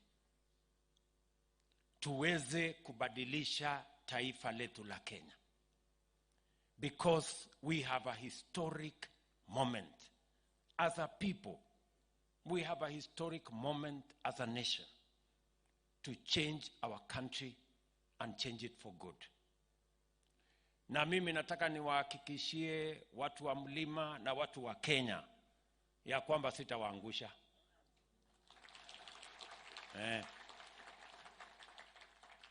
Mkiona vile nakaza hawa marafiki zangu, viongozi wenzangu,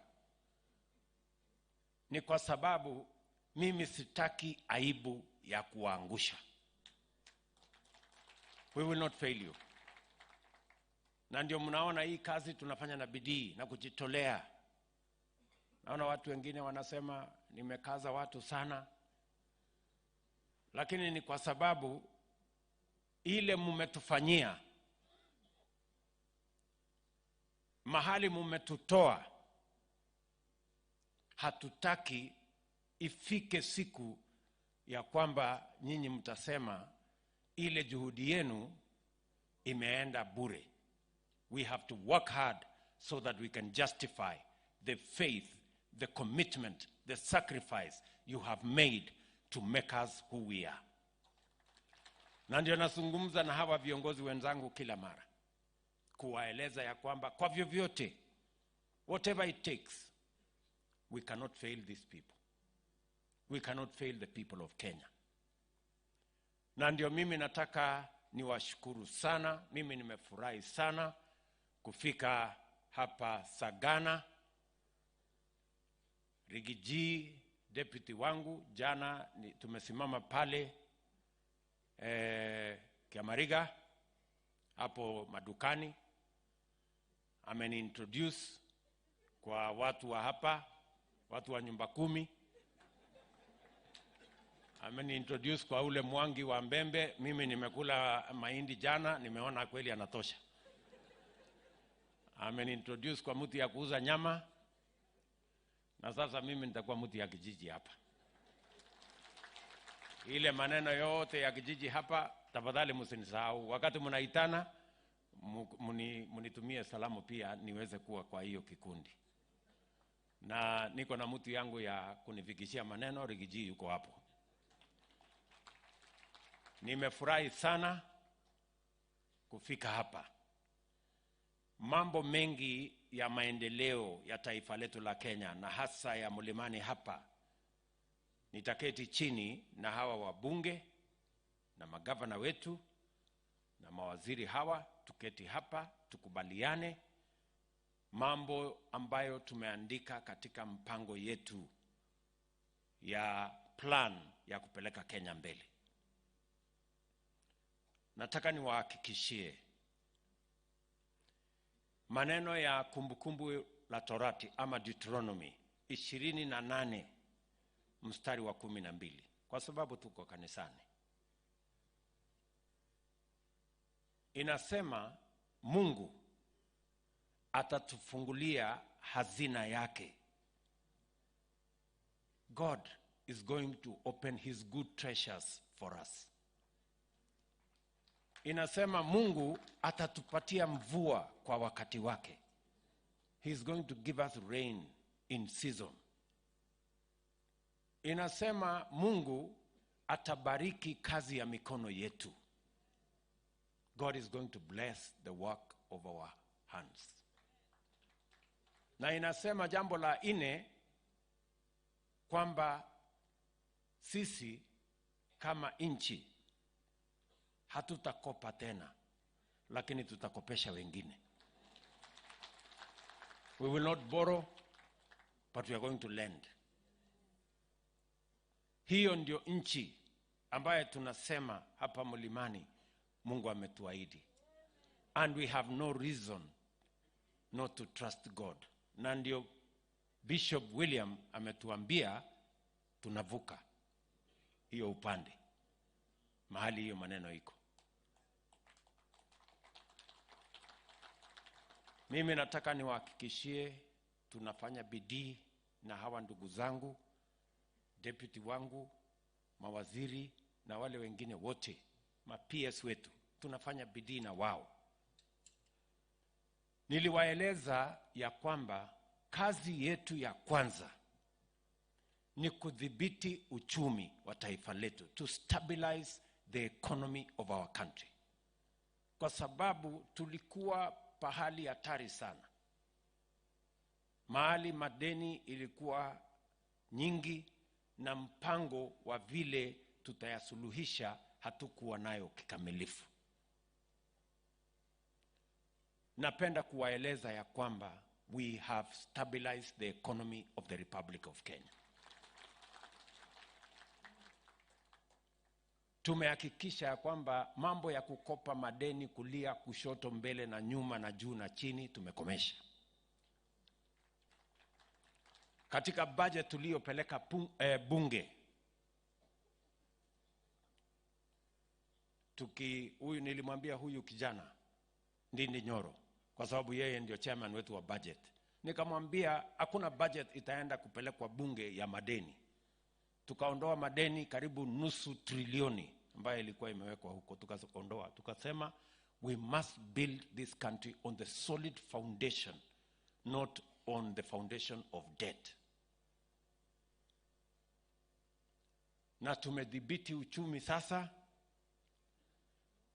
Maajabu ni kwamba wiki iliyopita waziri wangu wa fedha yuko hapa, bwana profesa. Sasa unajua tuko na deni kubwa tulikopa, inafaa kulipwa mwezi wa 6 mwaka ujao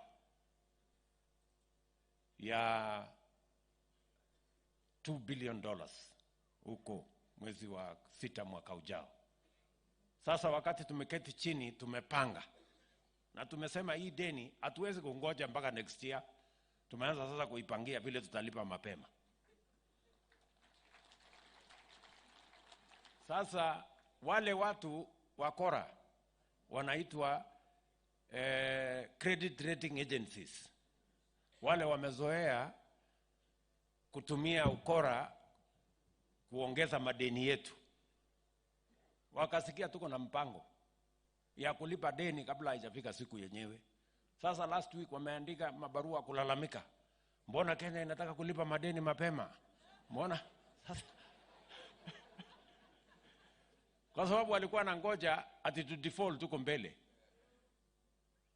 Na huyu profesa nimepata mtu ambaye anajua maneno, ndiye aliniambia hii kitu wacha tupange mapema. Tukatafuta marafiki. Sasa hii deni tutalipa kabla siku yake. Ndio wale wametupangia watakoma, wataambulia patupu. Na kwa sababu tumesema we are building our country on the solid foundation of our economy built around the taxes we raise. Na tuko na mwalimu ambaye ametufundisha hii kazi. Huyo mwalimu ni mtu ambaye alitoka na huku Nyeri.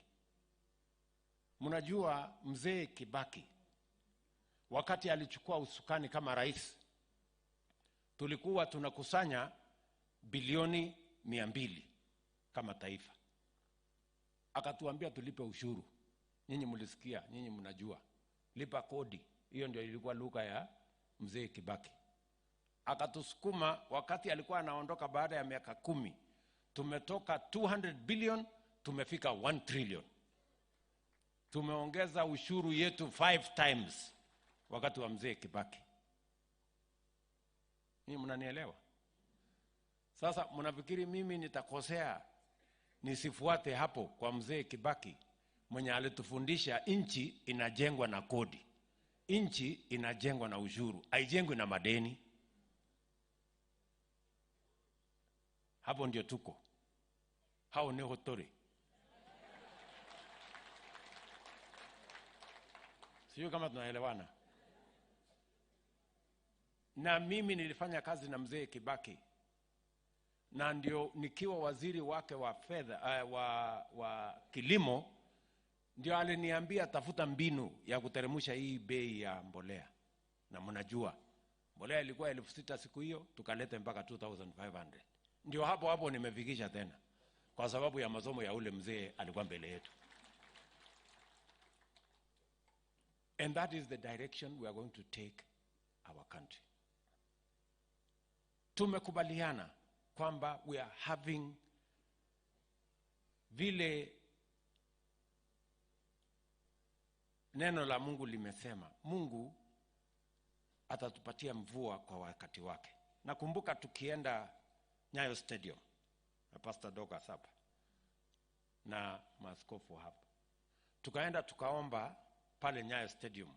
Nafikiri ilikuwa mwezi wa 3 hapo mwezi wa 2.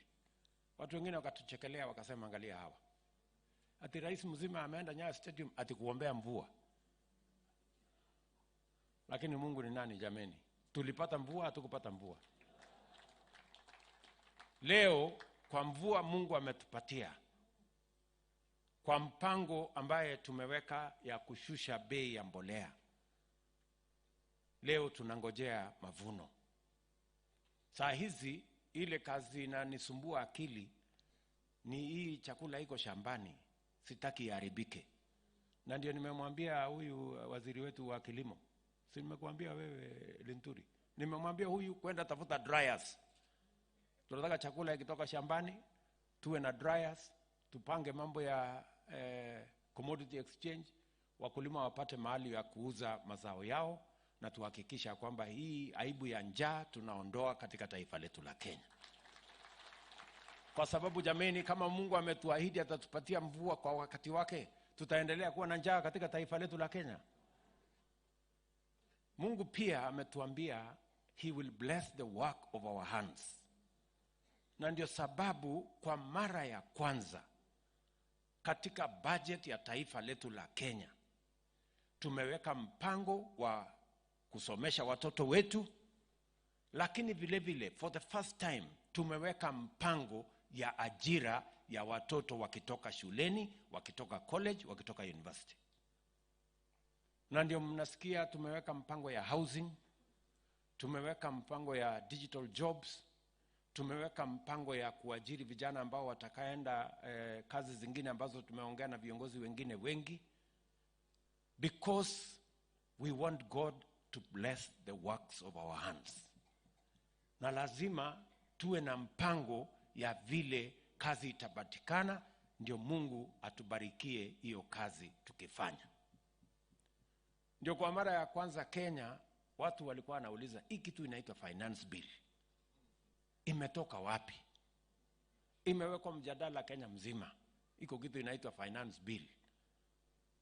Hii finance bill imekuwa kila siku, imekuwa tangu tuwe nchi huru, lakini for the first time the biggest conversation in Kenya, ile mjadala kubwa katika taifa letu la Kenya mwaka huu, si ni mjadala ya finance bill?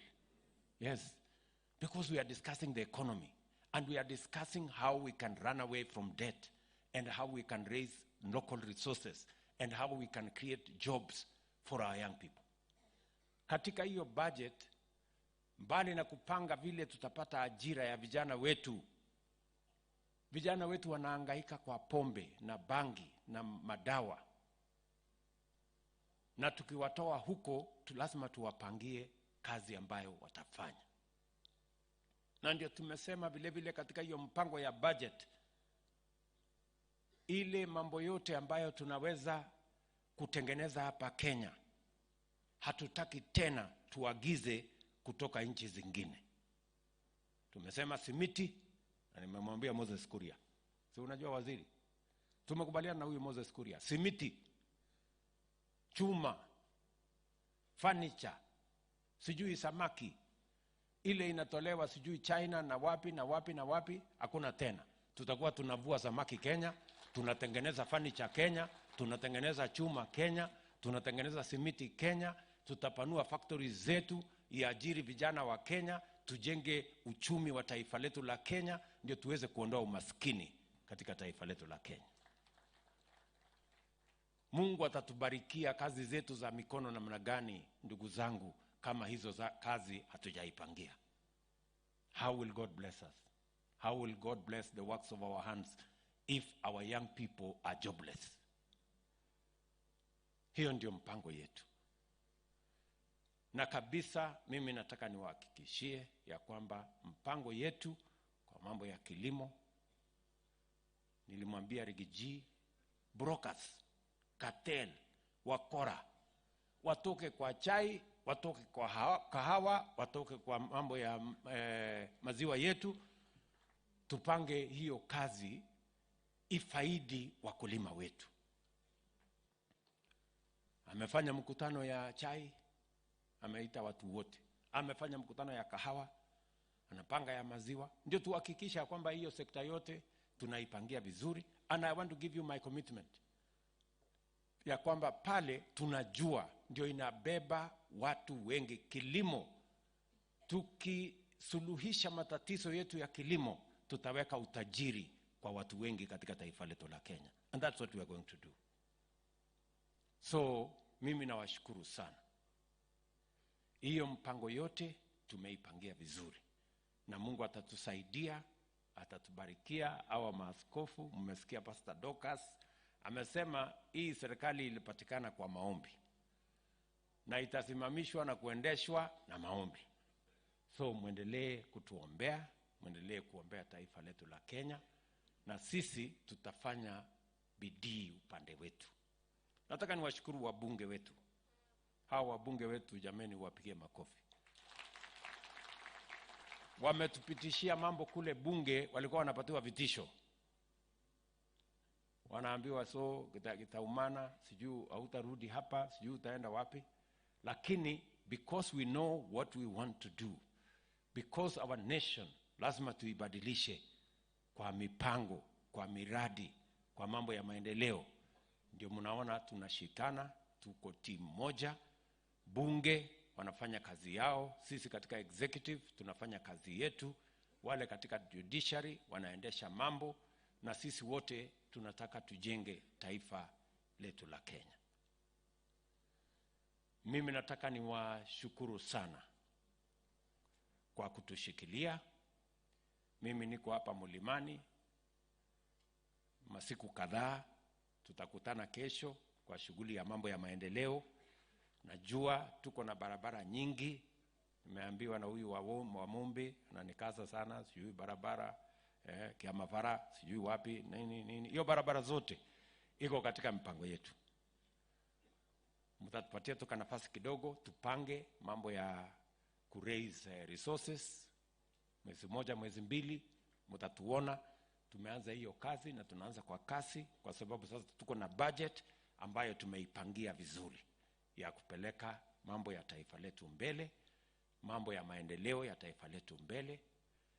Ile kitu mimi nawauliza Wakenya wote ni kwamba hatuna taifa ingine. Taifa ambayo tuko nayo ni hii moja, inaitwa Kenya. Na hatuwezi kukubali ya kwamba hii taifa letu iharibike.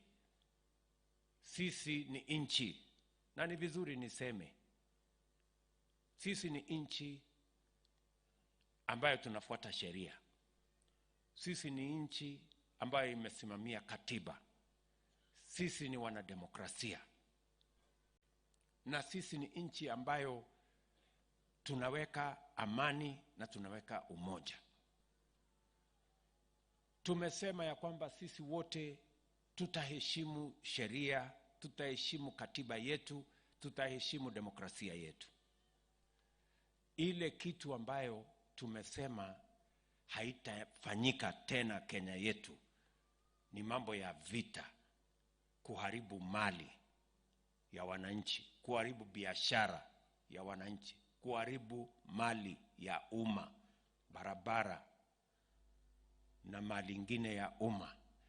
Hiyo tumesema sio demokrasia, sio kufuata sheria, sio kufuata katiba ya Kenya, na sio uzalendo wa aina yoyote kuharibu mali, kuendesha vita na kulete chuki kwa Wakenya. That is not how we build a nation. Many people want to tell us we are taking Kenya backwards. I want to tell them we are taking Kenya forwards by refusing violence, by refusing anarchy, destruction of property, whether private or public. That's how to move the country forward. Those engaged, those who propagate violence and destroy property and destroy public property and destroy life and destroy people's business, those are the ones who are taking our country backwards to the dark days where Kenya was violent. And I want to say, as Kenyans, Kenyan leaders, irrespective of what side we belong to or what persuasions we come from, we must stand together to say no against violence, against anarchy, against destruction of property, because that is violence undermines democracy. Violence works against the rule of law. Violence works against us as a nation, and we must all stand together to say no to violence. And I am telling even our brothers in the opposition, they must be unequivocal on matters violence. There is no opposition, there is no government on matters of violence. We must all stand on the same side, because it undermines who we are. It undermines our nation, it undermines our democracy, it undermines the rule of law, and it is unconstitutional and illegal and undemocratic to cause violence and destroy people's property and destroy our nation, sabotaging our economy. So sisi wote tusimame upande moja. Na mimi nataka niwashukuru wa Kenya wote kwa sababu tumekubaliana. Watu wengi wanashangaa pengine haya mambo ya maandamano ambayo tuletea fujo. Naamini ya kwamba kuna sababu ilifanyika. Ndio tukubaliane kabisa once and for all ya kwamba there will be no more violent demonstrations in Kenya. Hatukuwa tumepata nafasi ya kusema. I think we are now agreed that there will be no more violent demonstrations in Kenya that destroy property, that destroy people's lives, and that destroy our public property. Sisi wote tunasimama upande moja. So nawashukuru sana ndugu zangu watu wa Nyeri, ndugu zangu watu wa Mlima Kenya. Tunawapenda sana, tunawaenzi, na tutashirikiana kujenga taifa letu la Kenya moja ambayo tumeunganika kama wananchi wa taifa la Kenya. Na tumesoma kutoka kwenu. The same way the people of this region led the nation in uniting Kenya and refusing ethnicity. That is what we are going to do. We are going to unite the whole country. Tutaleta Wakenya wote pamoja kwa sababu mumetuongoza kama watu wa Mlima Kenya kuleta Wakenya wote pamoja na kukataa ukabila na kukataa kugawanywa na kukataa mambo ya chuki na kukataa fitina. Tunataka tuwe nchi moja. That is how we are going to bring the nation together, energize our development, and drive our prosperity and collective good for our nation. Nataka nimshukuru sana huyu deputy wangu. Mara anaonewa sana anaonewa sana kwa kusema ukweli. Lakini mimi namshukuru kwa sababu yeye ni shujaa. Hata watu wapige kelele namna gani, akitaka kusema maneno ile iko ngumu sana, anasema hajasoma sana, ndio apate mahali ya kuhepa. Lakini huyu mtu anakaa kama mtu ambaye hajasoma kweli. So tunashukuru sana, asante sana kwa kunipokea hapa. Mimi nataka niwaeleze ya kwamba mimi sasa ni mtu ya jirani yenu hapa, na tutashirikiana na tutafanya kazi pamoja, na pia msisahau kunialika. Msiwe tu mnazongojea, hata mimi nikikuja mnanialika kama iko maneno kando huko. Unasema iteni huyo mzee pia akuje afanye nani. Na nitatuma Recho pia akuje aungane naye. Ulisema ile kundi ya mama inaitwa nini? Hiyo atakuja huko. Si namna hiyo. So maaskofu wetu, asante sana kwa kuongoza ibada hii ya muhimu sana. Asante nyinyi wote kwa kufika. Kama kuna mtu amekosewa mahali fulani kwa jambo lolote, naomba msamaha, haikuwa na makosa yoyote. Kama kuna mtu amekosa chakula, wacha nitachinja tena. Kwa sababu sitaki majirani wangu waone ati mimi ni mtu mchoyo. Hapana. So hatujafundishwa hivyo. Tunataka tuishi hapa kama marafiki, tuchunge taifa letu la Kenya, tuchunge kila kijiji. Mambo ya matibabu tutaongea na gavana wetu hapa Kaiga na viongozi wa Nyeri. We are going to engage ili tuweze kujenga nchi yetu yenye iko na dhabiti. Tuko na mambo ya maji, tuko na mambo mengi, lakini hiyo kazi tutaongea na viongozi tukimaliza ibada hii. Watu wa Nyeri, tena nichukue nafasi hii niseme asanteni sana, nawatakia baraka ya Mungu. Nafikiri tutamalizia kwa kuimba wimbo 2. Ama namna gani? Si tumalizie hapo kwa kuimba wimbo? Niko na wimbo ambaye inasema huniachi. Nataka hawa watu wakuja wanisaidie. Msimame tuimbe pamoja jameni. Tuimbe. Somebody project that on the screen.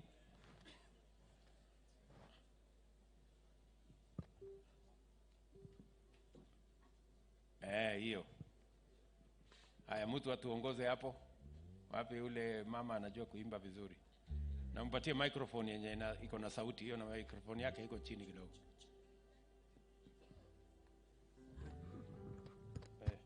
Mpatie.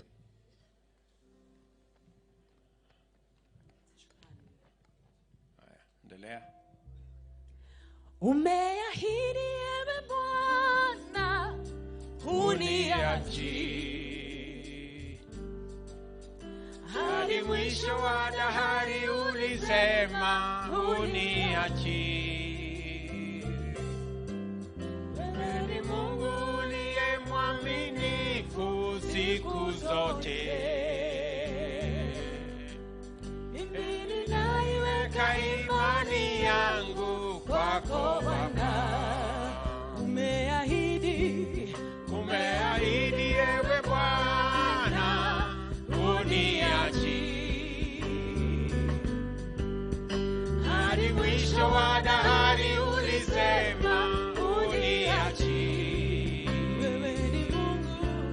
Wewe ni Mungu uliye mwaminifu siku zote.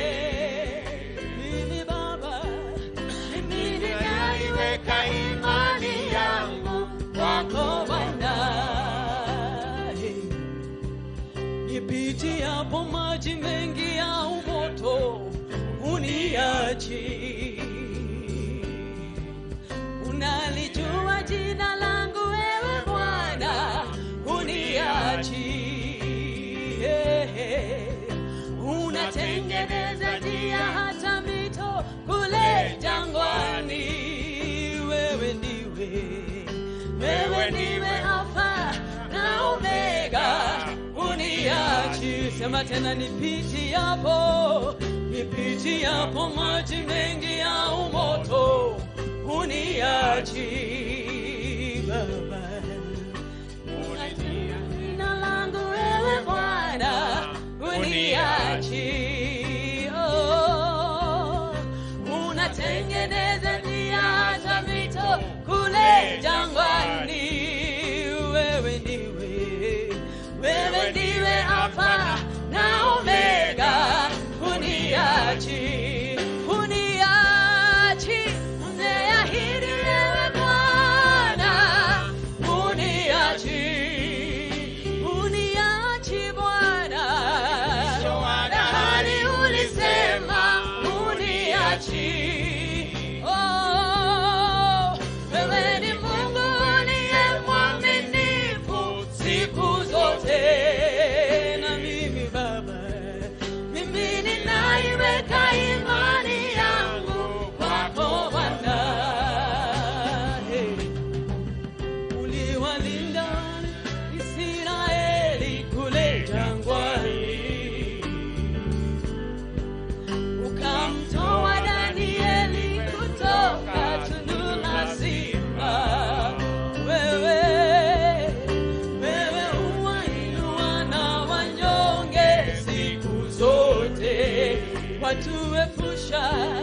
watuepusha na hatari kila siku.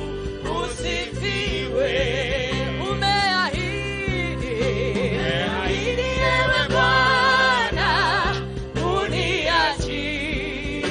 uniachi Bwana. Ulisema uniachi. Wewe ni Mungu uliye mwaminifu siku zote. Na mimi Baba, mimi ninaiweka imani yangu kwako Bwana. Baba, hata mama wanaweza kuniacha,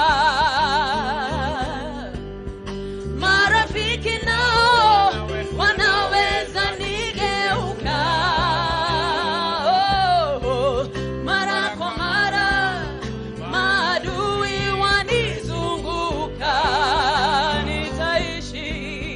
Nitaishi kwa ahadi yako Bwana. Uniachi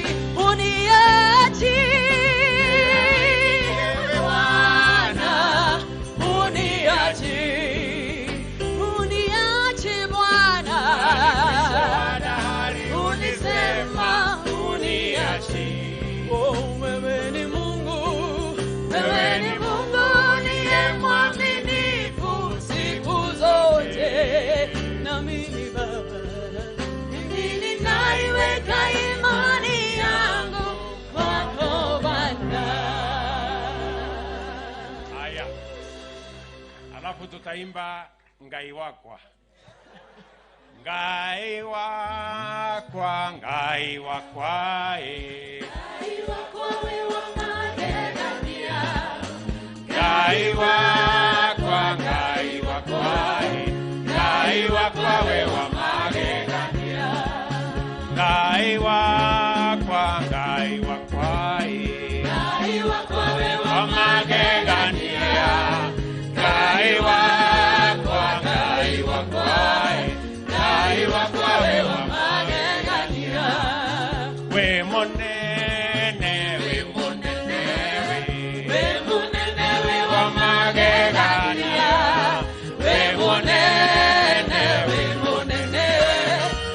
munene wa magegania.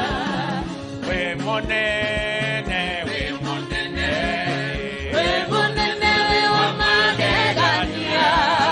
We munene wa magegania. Maradio urogosho wa magegania.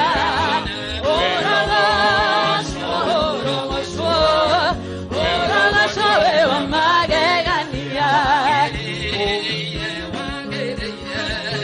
Wagereire we wa magegania. Wagereire we wa magegania. Twakugosha we wa magegania.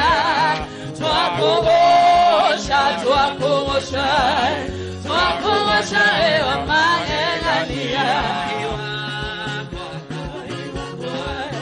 ngai wakwa we wa magegania. Ngai wakwa we wa magegania. Asanteni sana, mwathani amurathime. Na kwa ruhusa yako Mheshimiwa Rais, ningependa tumalizie kwa maombi na nitamwalika Bishop Steve Masharia aje atufungie kwa maombi. Karibu Bishop Steve.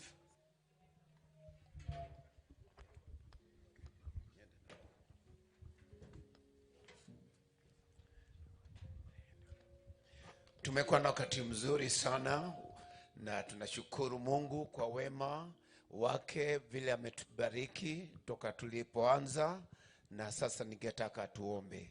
Ningetaka tuinue mikono. Let's raise our hands and pray together. Father, we want to give thanks. We want to honor you. Thank you, Lord, for bringing the father of this nation to this place, and thank you for the invitation that he's given us, oh God. Thank you for the speeches we've heard, and thank you for the message we've heard today.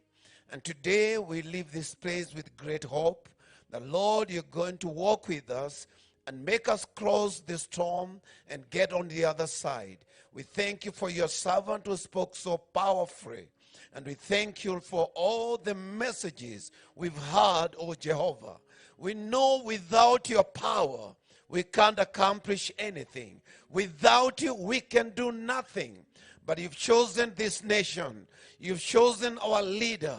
You've chosen your servants. And you have chosen this nation to be a nation that will bring glory and honor to your name. Thank you, Father, for being so good to us. Thank you, Lord, for hearing. In Jesus' name, we've prayed and believed, and everybody say amen. Let's say the grace together. Look, don't close your eyes. Look at your neighbor. Let's pray the grace. Put a smile on your face. Let's pray the grace. And now may the grace of our Lord Jesus Christ and the love of God and the fellowship of the Holy Spirit be with us now.